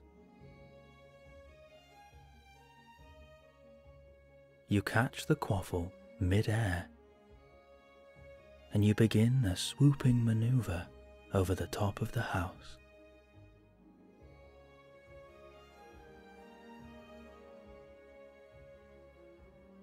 At the end of the garden, you fly around a huge oak tree, and you manage to lose whoever was chasing you.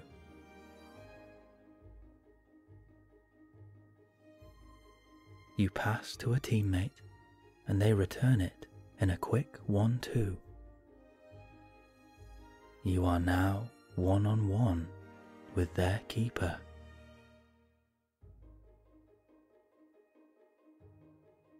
You dodge past the keeper and throw the quaffle straight through the middle hoop, winning the game.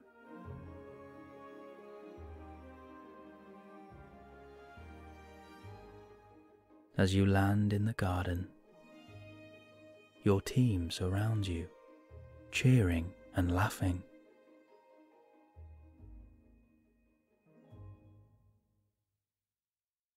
As the game comes to an end, you celebrate your close victory and lovingly tease the losing side, who, despite their defeat, are still smiling. The afternoon is drawing on, and Mrs. Weasley has asked for some help preparing dinner. She is making a special pie, a recipe passed on from her grandmother's grandmother, and a family favourite. Bill, Charlie, and Mr. Weasley pack away all the gear and the goalposts, as you and the rest of the family head back inside, single file behind the bobbing red curls of Mrs. Weasley.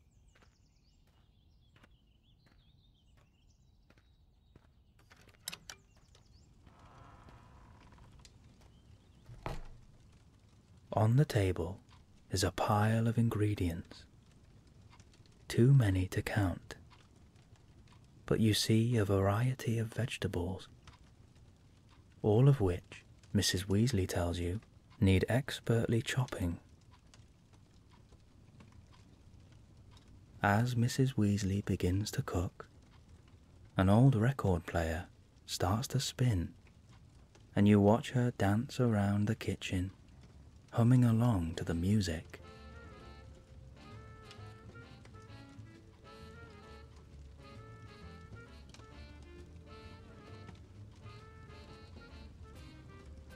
She wiggles her bum and pulls funny faces as she tries to embarrass her children.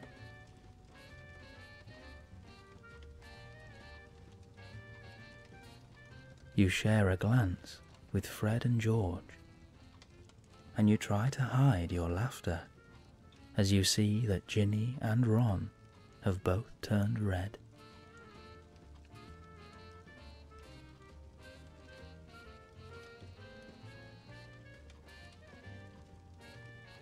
This energy is infectious, and you cannot help but feel such a warmth for Mrs. Weasley. You roll up your sleeves and join in with the preparation. You take out your wand and set a small knife to chop the vegetables.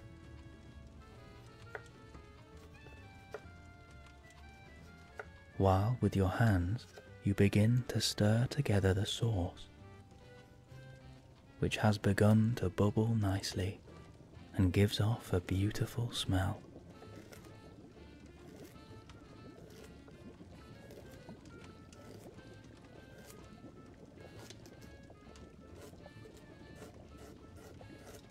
As Mrs. Weasley fades the music, you check in with Ron, who seems to be having a hard time rolling the pastry and is looking rather embarrassed. You offer to help him while Mrs. Weasley is distracted, and he thanks you with a sheepish smile.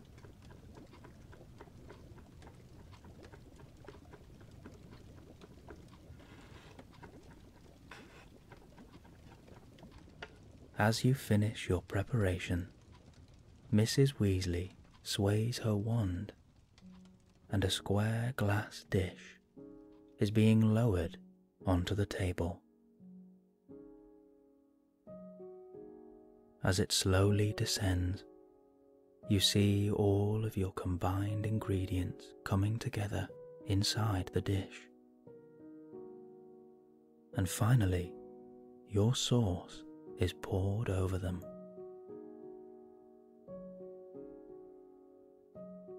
As you wave your wand, the layer of pastry places itself over all the ingredients, as small pastry flowers begin to decorate the top.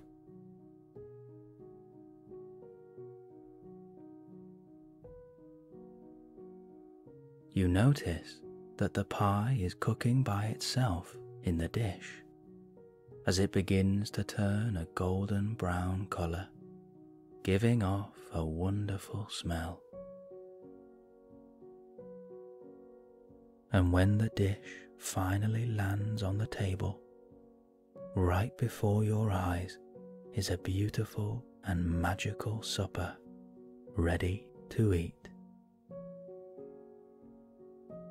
The setting sun beams through the window, providing the supper with its very own golden spotlight.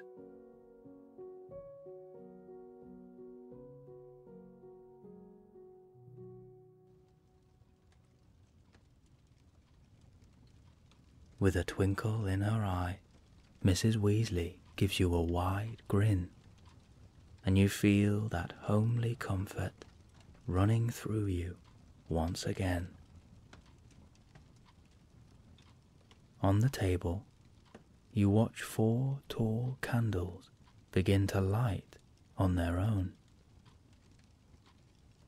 and you notice a small silver jug floating around the table as it magically pours everyone's favourite drink into their glass.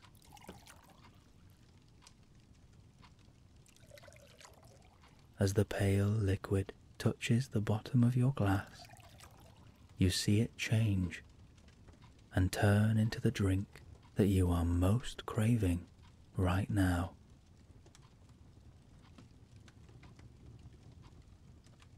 You take your seat and wait patiently with the family.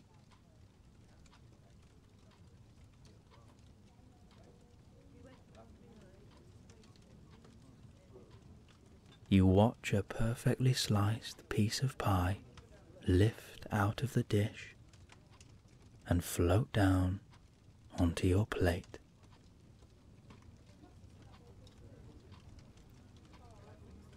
Once everyone is ready to begin, you take your first bite. Instantly, you are taken to another world within yourself, a place of warmth, of colour, and of beauty. You cannot believe how amazing this tastes, and you feel proud to have helped.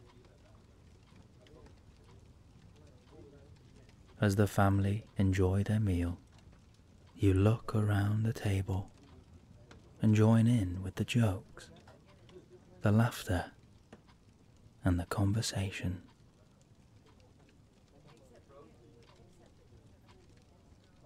There is a magical and enchanting feeling to this home, coupled with the beautiful family that surrounds you,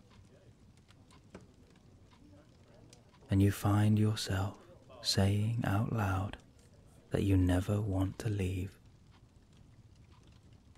Mrs. Weasley turns to you with a warm smile and tells you that you are most welcome whenever you want, and you can stay as long as you like.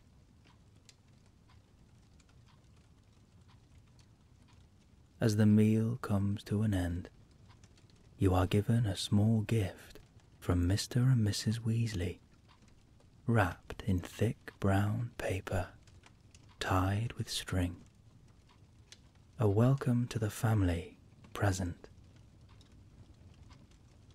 You carefully open it and unravel a hand-knitted jumper in your favourite 2 colours, and of course with your initial on the front. You pull it over your head and feel an uncontrollable smile fill your face. It is a perfect fit.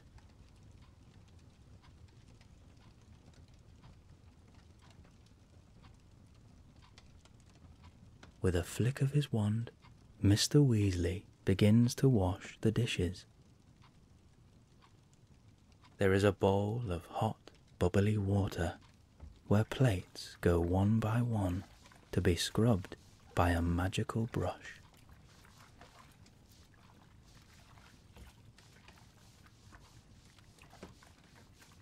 Then they float along the draining board to be rinsed under a tap and dried off with a towel. And finally, they stack themselves in the cupboards above the counter.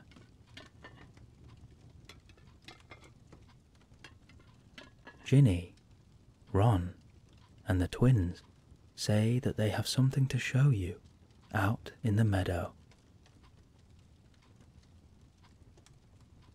As you leave the front door feeling full and satisfied, you begin to walk down a track through the meadow.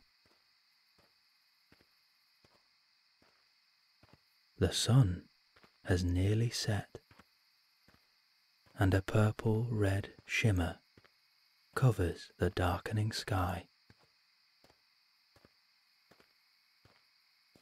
Around you is tall green grass, and the smell of summer lingers in the air as you follow this dirt track.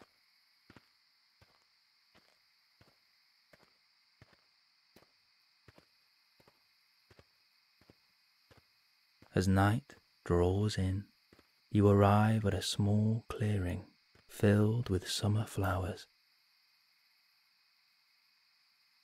Each of you takes out your wand, and with a gentle spell, a pile of blankets and cushions appear on the ground. You lie in this soft haven and gaze up at the night sky. The moon is a small crescent tonight, and a lot darker than normal, which means the stars shine even brighter.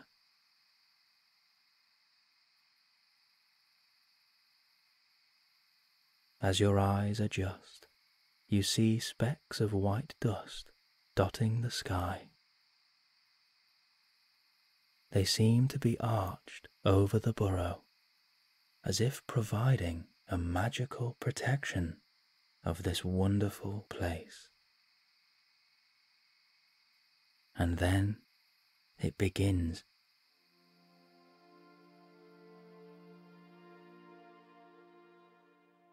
A parade of shooting stars begin to dance across the sky above the cottage. Some have tail lines of yellow and red, and even green, purple, or blue.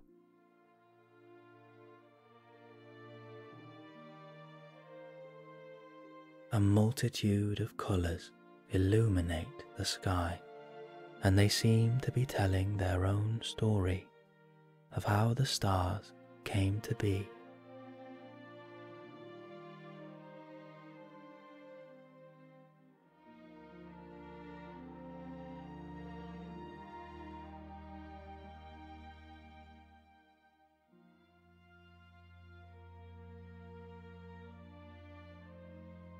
Fred tells you that this only happens once a year and that you have chosen the perfect time to visit.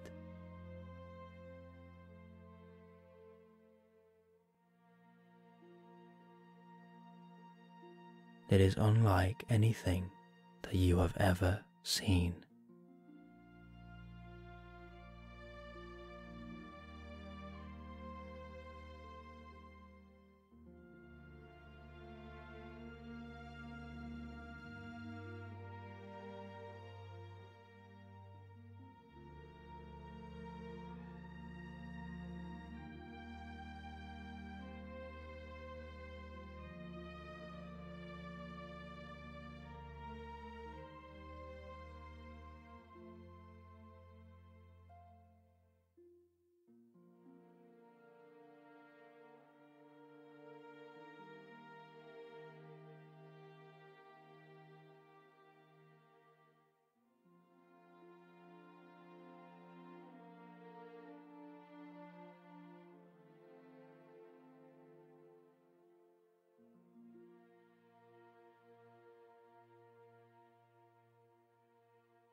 As the last shooting star fades into the night, you begin to walk back to the Burrow.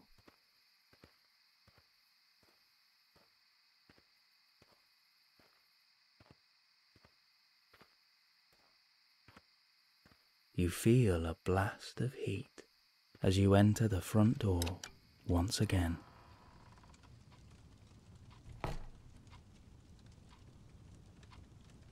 In the lounge, by the crackling fire, you join the rest of the family, who are enjoying a warm, enchanting drink. When she sees you, Mrs. Weasley takes the pot that is hanging above the fire and pours you a fresh, hot drink.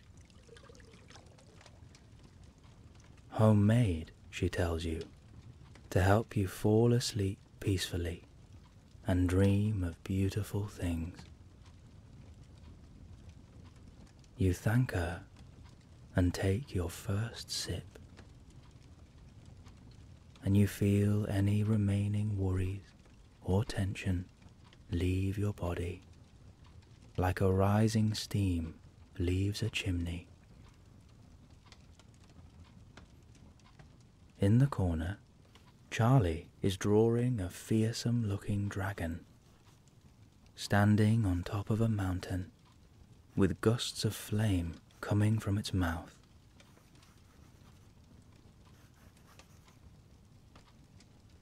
Mr. and Mrs. Weasley are sitting hand in hand, talking quietly and laughing together.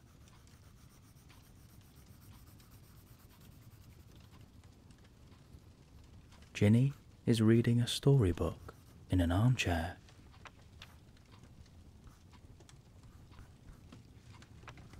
Ron and Bill lie in front of the fire, relaxing after a long day.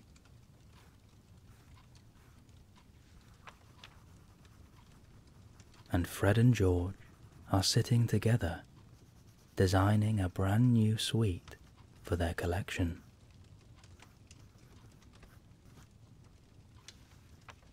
You sit and enjoy this calming atmosphere, your warm drink, and this wonderful company.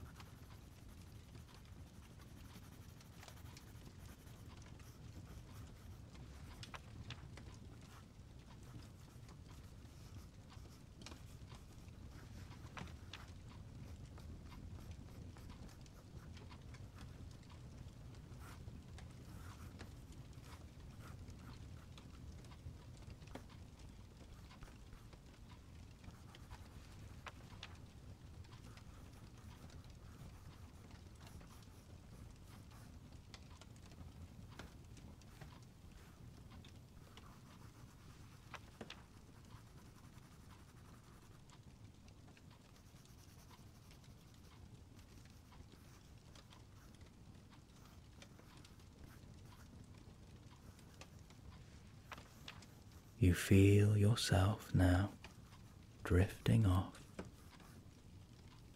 as your body and your eyes become heavy.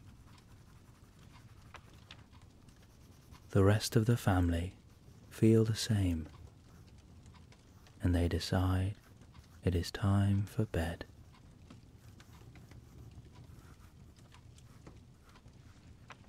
As you bid your good nights, Mrs. Weasley waves her wand once again, and you watch a newspaper begin to crumple, and a small flame lights inside it as it gives off a gentle heat.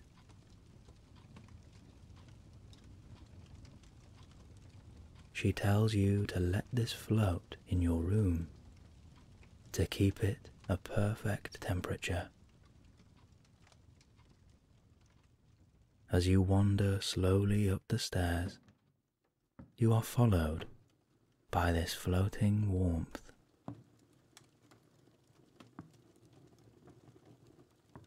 Your bedroom is right at the top of the house, but your legs are feeling heavy, and you're not sure you'll make it before dropping to sleep.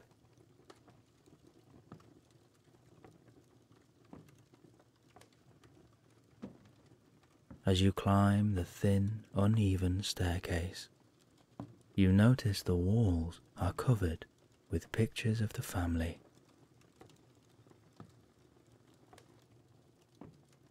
As you pass the frames, you see how the family has grown.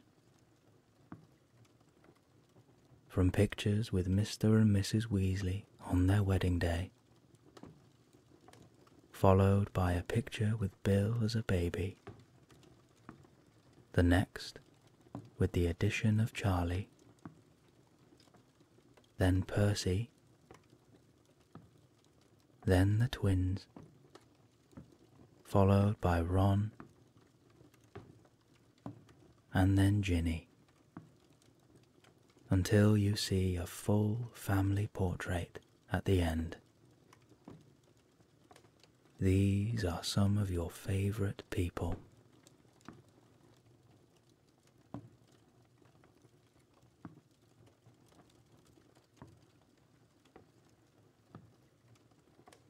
You realize that while being distracted, you have reached the very top floor, and ahead of you is your room.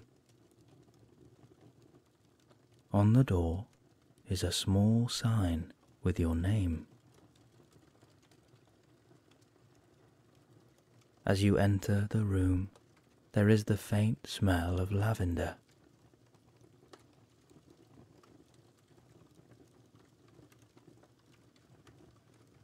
The room is small, with a wooden floor covered with a large blue rug,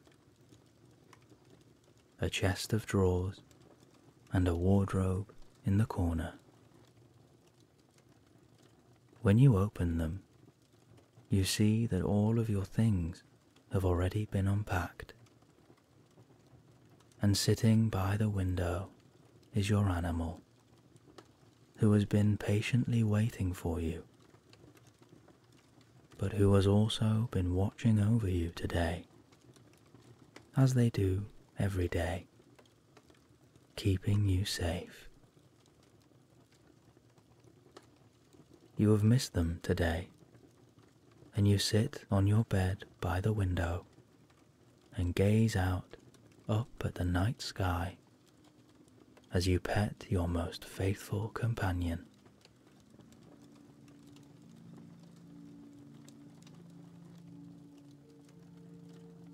You see one final shooting star of pure white curve across the horizon, and you make a single wish.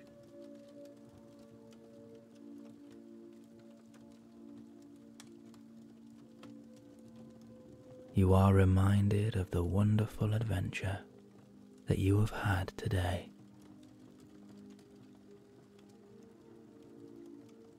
and the words of Mrs. Weasley that you are welcome back any time.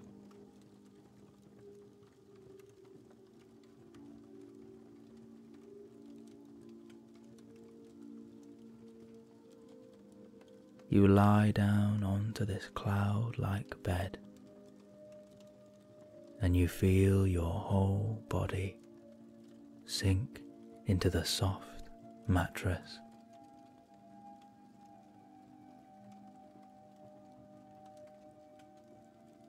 The newspaper floats in the center of the room and radiates a gentle warmth, which lulls you deeper and deeper into relaxation.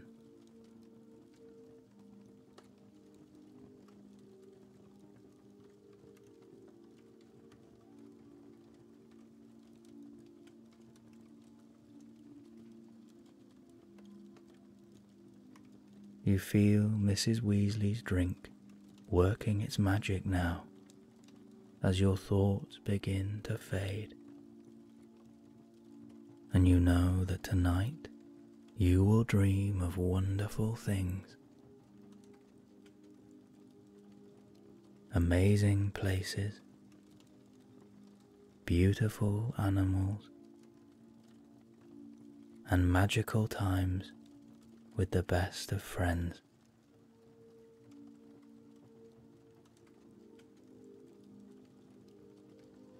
This is your new home that will always be here for you whenever you need it.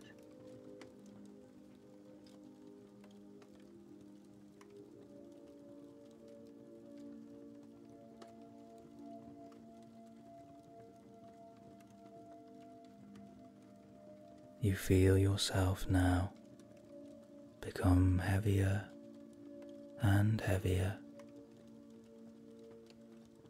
as you drift deeper and deeper into a peaceful sleep.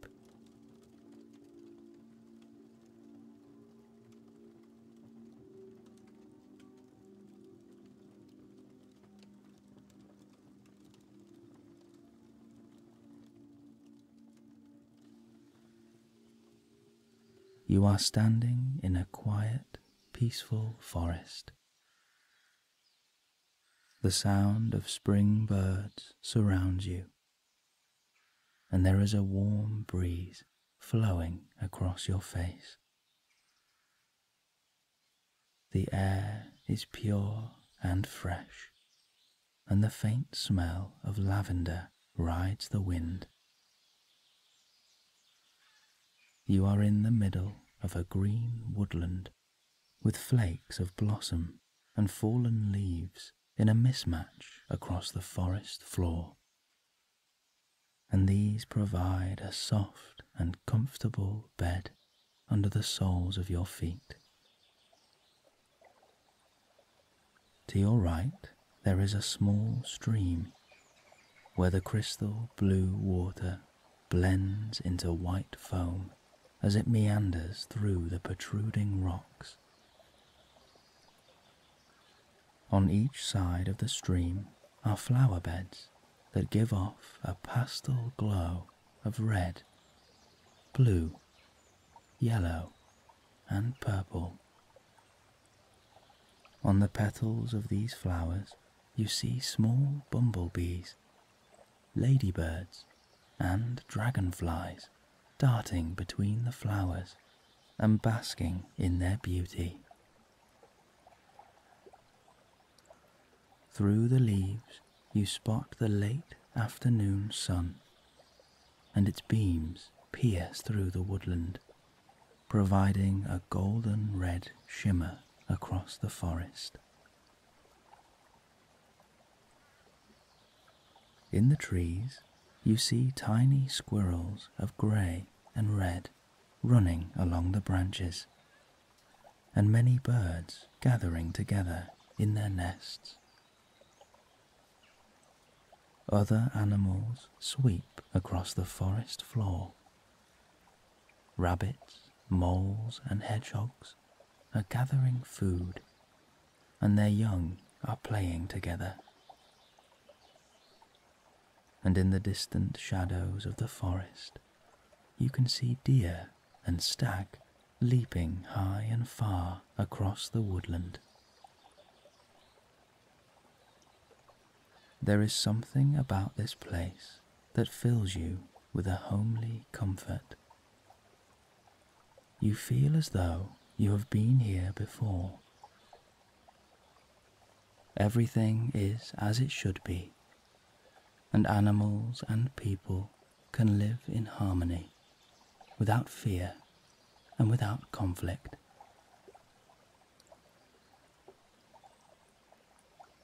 In your hand is your wand, an extension of yourself. And as you turn the wand in your fingers, you admire the colour, the carvings, and the patterns, and the way it fits perfectly in your hand, like the final piece of a puzzle. You cast your mind back to the day that you received this wand, or rather, the day that your wand chose you. Standing in the small and cluttered wand shop, lit by a single oil lantern, the beady but gentle eyes of the wiry-haired wand-maker lit up with excitement when you first held this wand in your hand. And a smile came across his face as you felt yourself surrounded by a warm golden glow that illuminated the usually dark and dusty wand shop.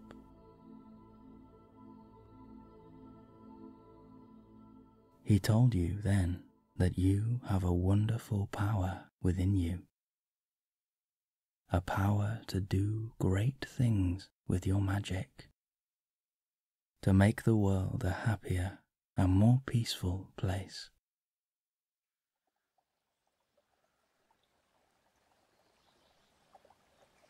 And as you gaze around this forest now, full of the world's natural beauty, you begin to feel incredibly grateful for so many things in your life, and grateful for those that you love who support you.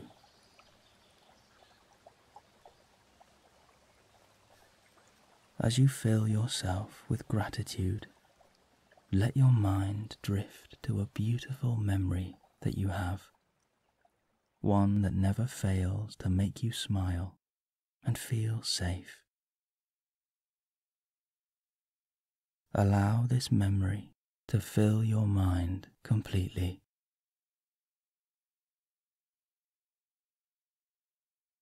And when you are ready, you can raise your wand and cast the most beautiful spell of all.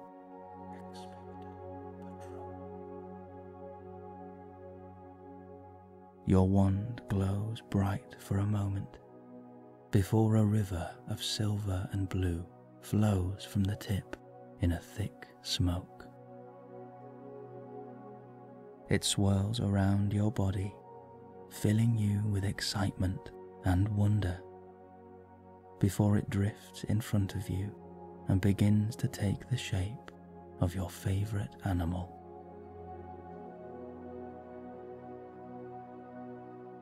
The woodland around you is now lit by a soft blue glow, and your animal is giving off an enchanting aura as it pulses with light that is filled with stardust.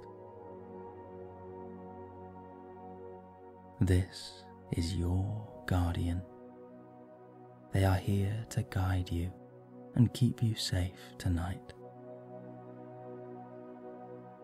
And as you stare into the swirling blue, you feel any worries and concerns begin to leave your mind, as if your animal is drawing them out of you and soothing your heart, reminding you that everything will be okay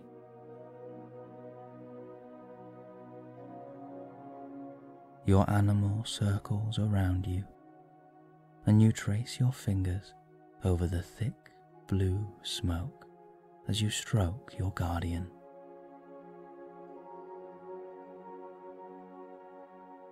They begin to slowly lead you down the forest track, and all of the animals of the forest are drawn to you now.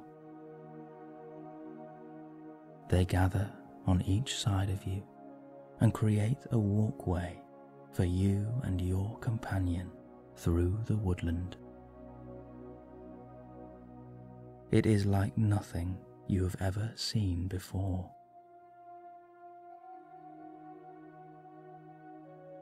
The world around you looks just that bit more magical and beautiful.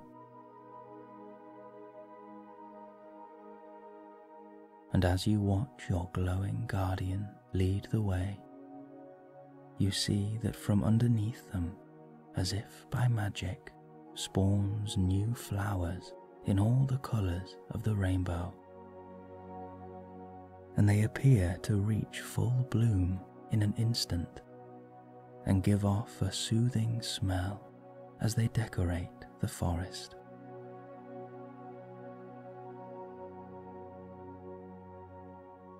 You enter a small thicket of trees where thin branches arch over you and white flower petals drop down in a falling snow.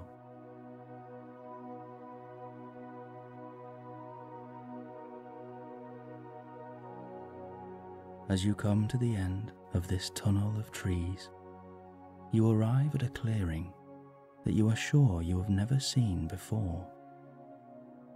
And yet, it feels as though you have walked through the front door of your own home. In front of you is a small pool lit by the new moon that stands high above you, casting a spotlight on the forest floor. There are no more leaves on the ground. Instead, there is a purple and green grass, which is warm and soft under your feet, and it wraps gently round your toes like cozy slippers. Tall, thin trees create a perfect circle around the clearing and are filled with bright leaves of green, orange, and yellow.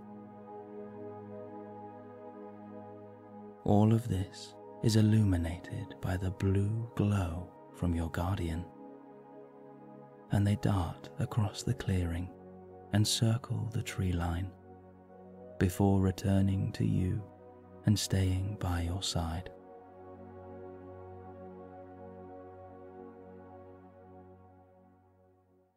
You gaze up at the moon, a white orb surrounded by silver dust, twinkling at different moments across the sky.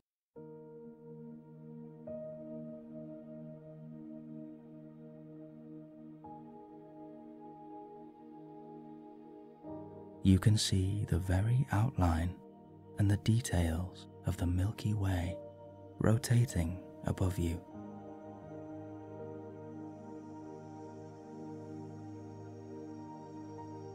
You lie down on the soft grass and look up at the night sky.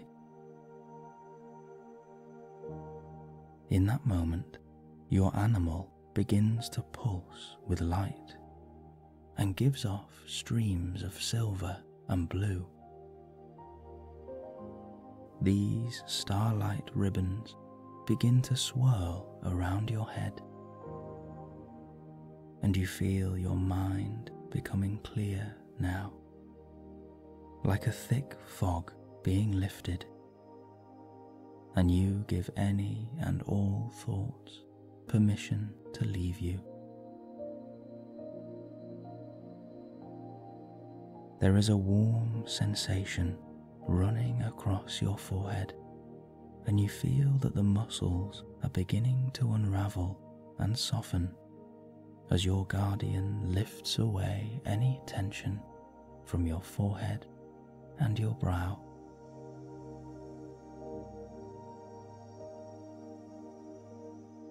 As this blue and silver dust begins to pass over your face now, you feel your cheeks and eyes soften. Your lips slowly part as your jaw releases. You feel any tension in your face melting away, and you are completely safe.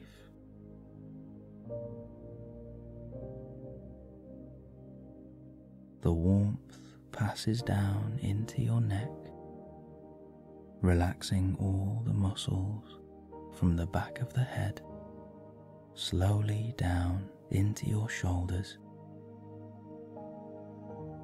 Any tension in your neck and shoulders is unraveling and falling away from you.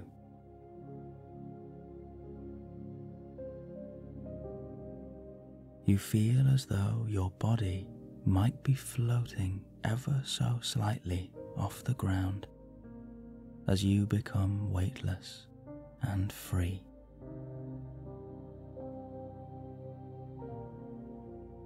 You begin to feel a new warmth trickle from the top of your shoulders all the way down your arms. The muscles in your arms soften and relax. Your elbows have become loose and free from all control.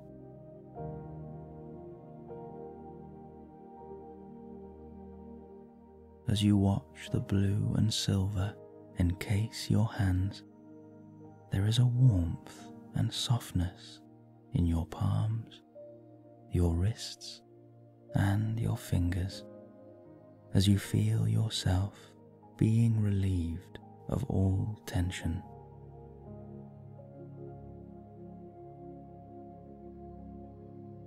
The silver streams of starlight from your animal begin to circle your chest now.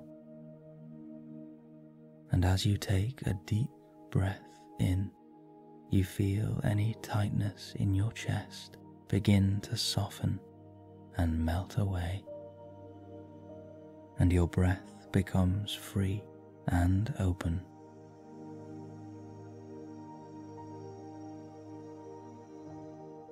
This sensation moves into your stomach, and you allow the belly to expand as you take another deep breath and let go of any holding in tonight. This is a place where you can be free.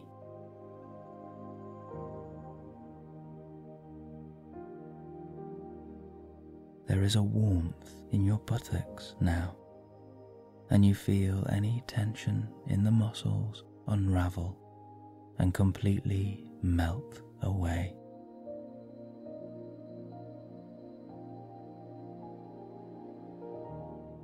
As this new relaxation flows down your body, you feel bit by bit the muscles in your legs soften and let go of any control.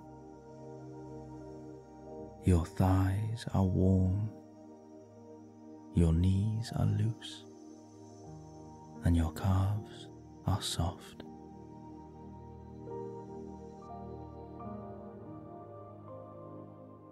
The bluey silver stardust wraps around your feet, and you notice the ankle joints becoming loose. The tops of your feet soften, and a warmth trickles through the soles of your feet all the way into your toes.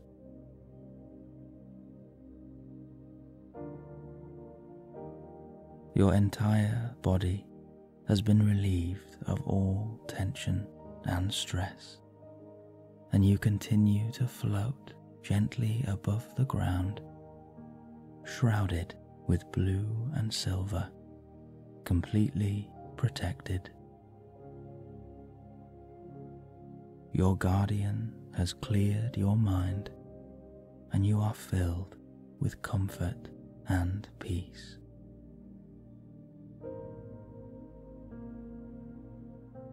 And when you look in front of you now, you see a silvery blue version of yourself glowing above you and smiling at you. And as you gaze in wonder at this reflection of yourself, your eyes drift to those parts of you that once made you feel insecure. Only now you see how beautiful all of these qualities really are.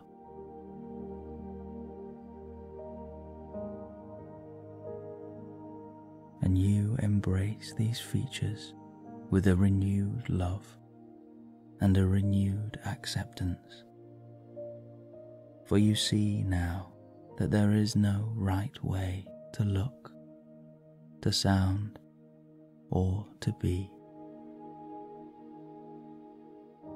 And once you release yourself from all of these pressures, you can begin to live free.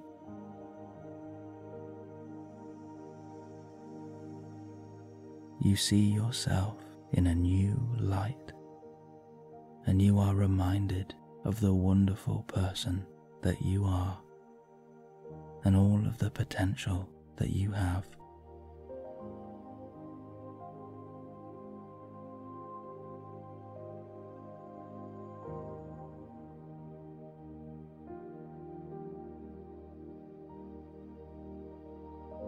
The stars continue to pulse across the blue and purple sky. And as your eyes wander around this clearing, you notice something in the trees around you. One by one, you watch all of the people that are special to you emerge from the tree line with a warm smile across their face.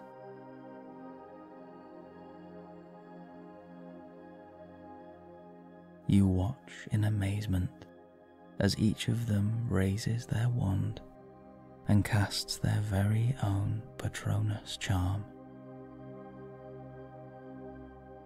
Out of their wands flows a magical array of beautiful blue animals dotted with stardust. There is an eagle soaring above you, a horse galloping across the plains, a cat and a dog playing together, a dolphin leaps from the pool, and a rabbit hops delicately through the grass as a butterfly drifts through the trees before landing on the tip of your finger.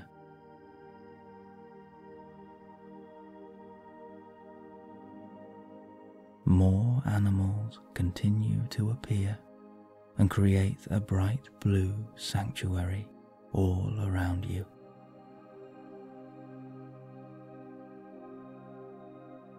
These animals begin to dart and fly across the clearing and create a beautiful display as they all weave together.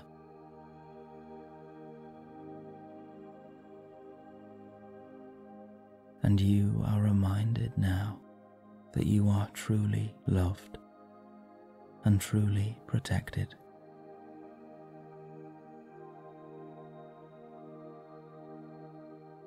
As you watch this wonderful display all around you, you see bright blue beams spiral away from the animals into the sky, and they begin to form a protective dome above you. This enchanting dome merges together like running paint filled with a nebular dust. And the air inside becomes light and fresh. It is a healing air, and with each breath you take, you feel yourself relaxing deeper and deeper as your body becomes heavy and your mind becomes clear, as you give any remaining thoughts permission to leave you now. You watch these thoughts seep out of your head and drift up into the night sky until they are banished by your guardians and fade out of sight.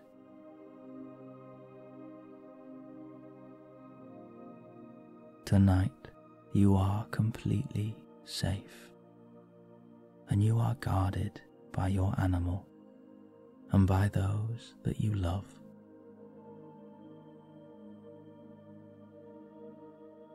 You are filled with comfort, and a new stillness and peace is within you now.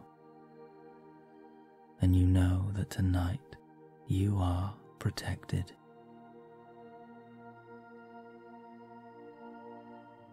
This heavenly sanctuary is yours, and you know that if you ever feel lost, anxious, or afraid, then you can always come back to this forest and be guarded by your Patronus.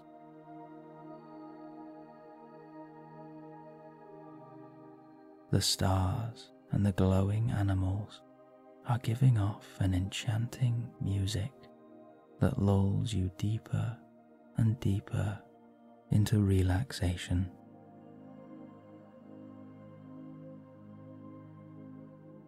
Your animal is by your side, and they will watch over you as you sleep tonight.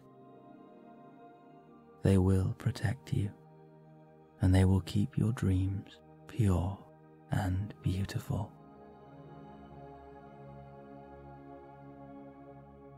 Nothing can disturb you tonight. You are in a secret place of your own, and you are well looked after here.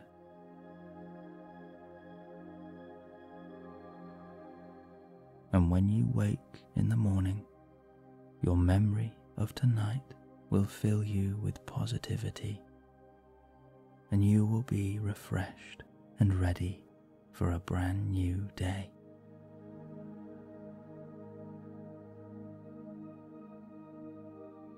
Now, let all of it go. Feel the light of your Patronus guarding you tonight, and feel yourself drift deeper and deeper.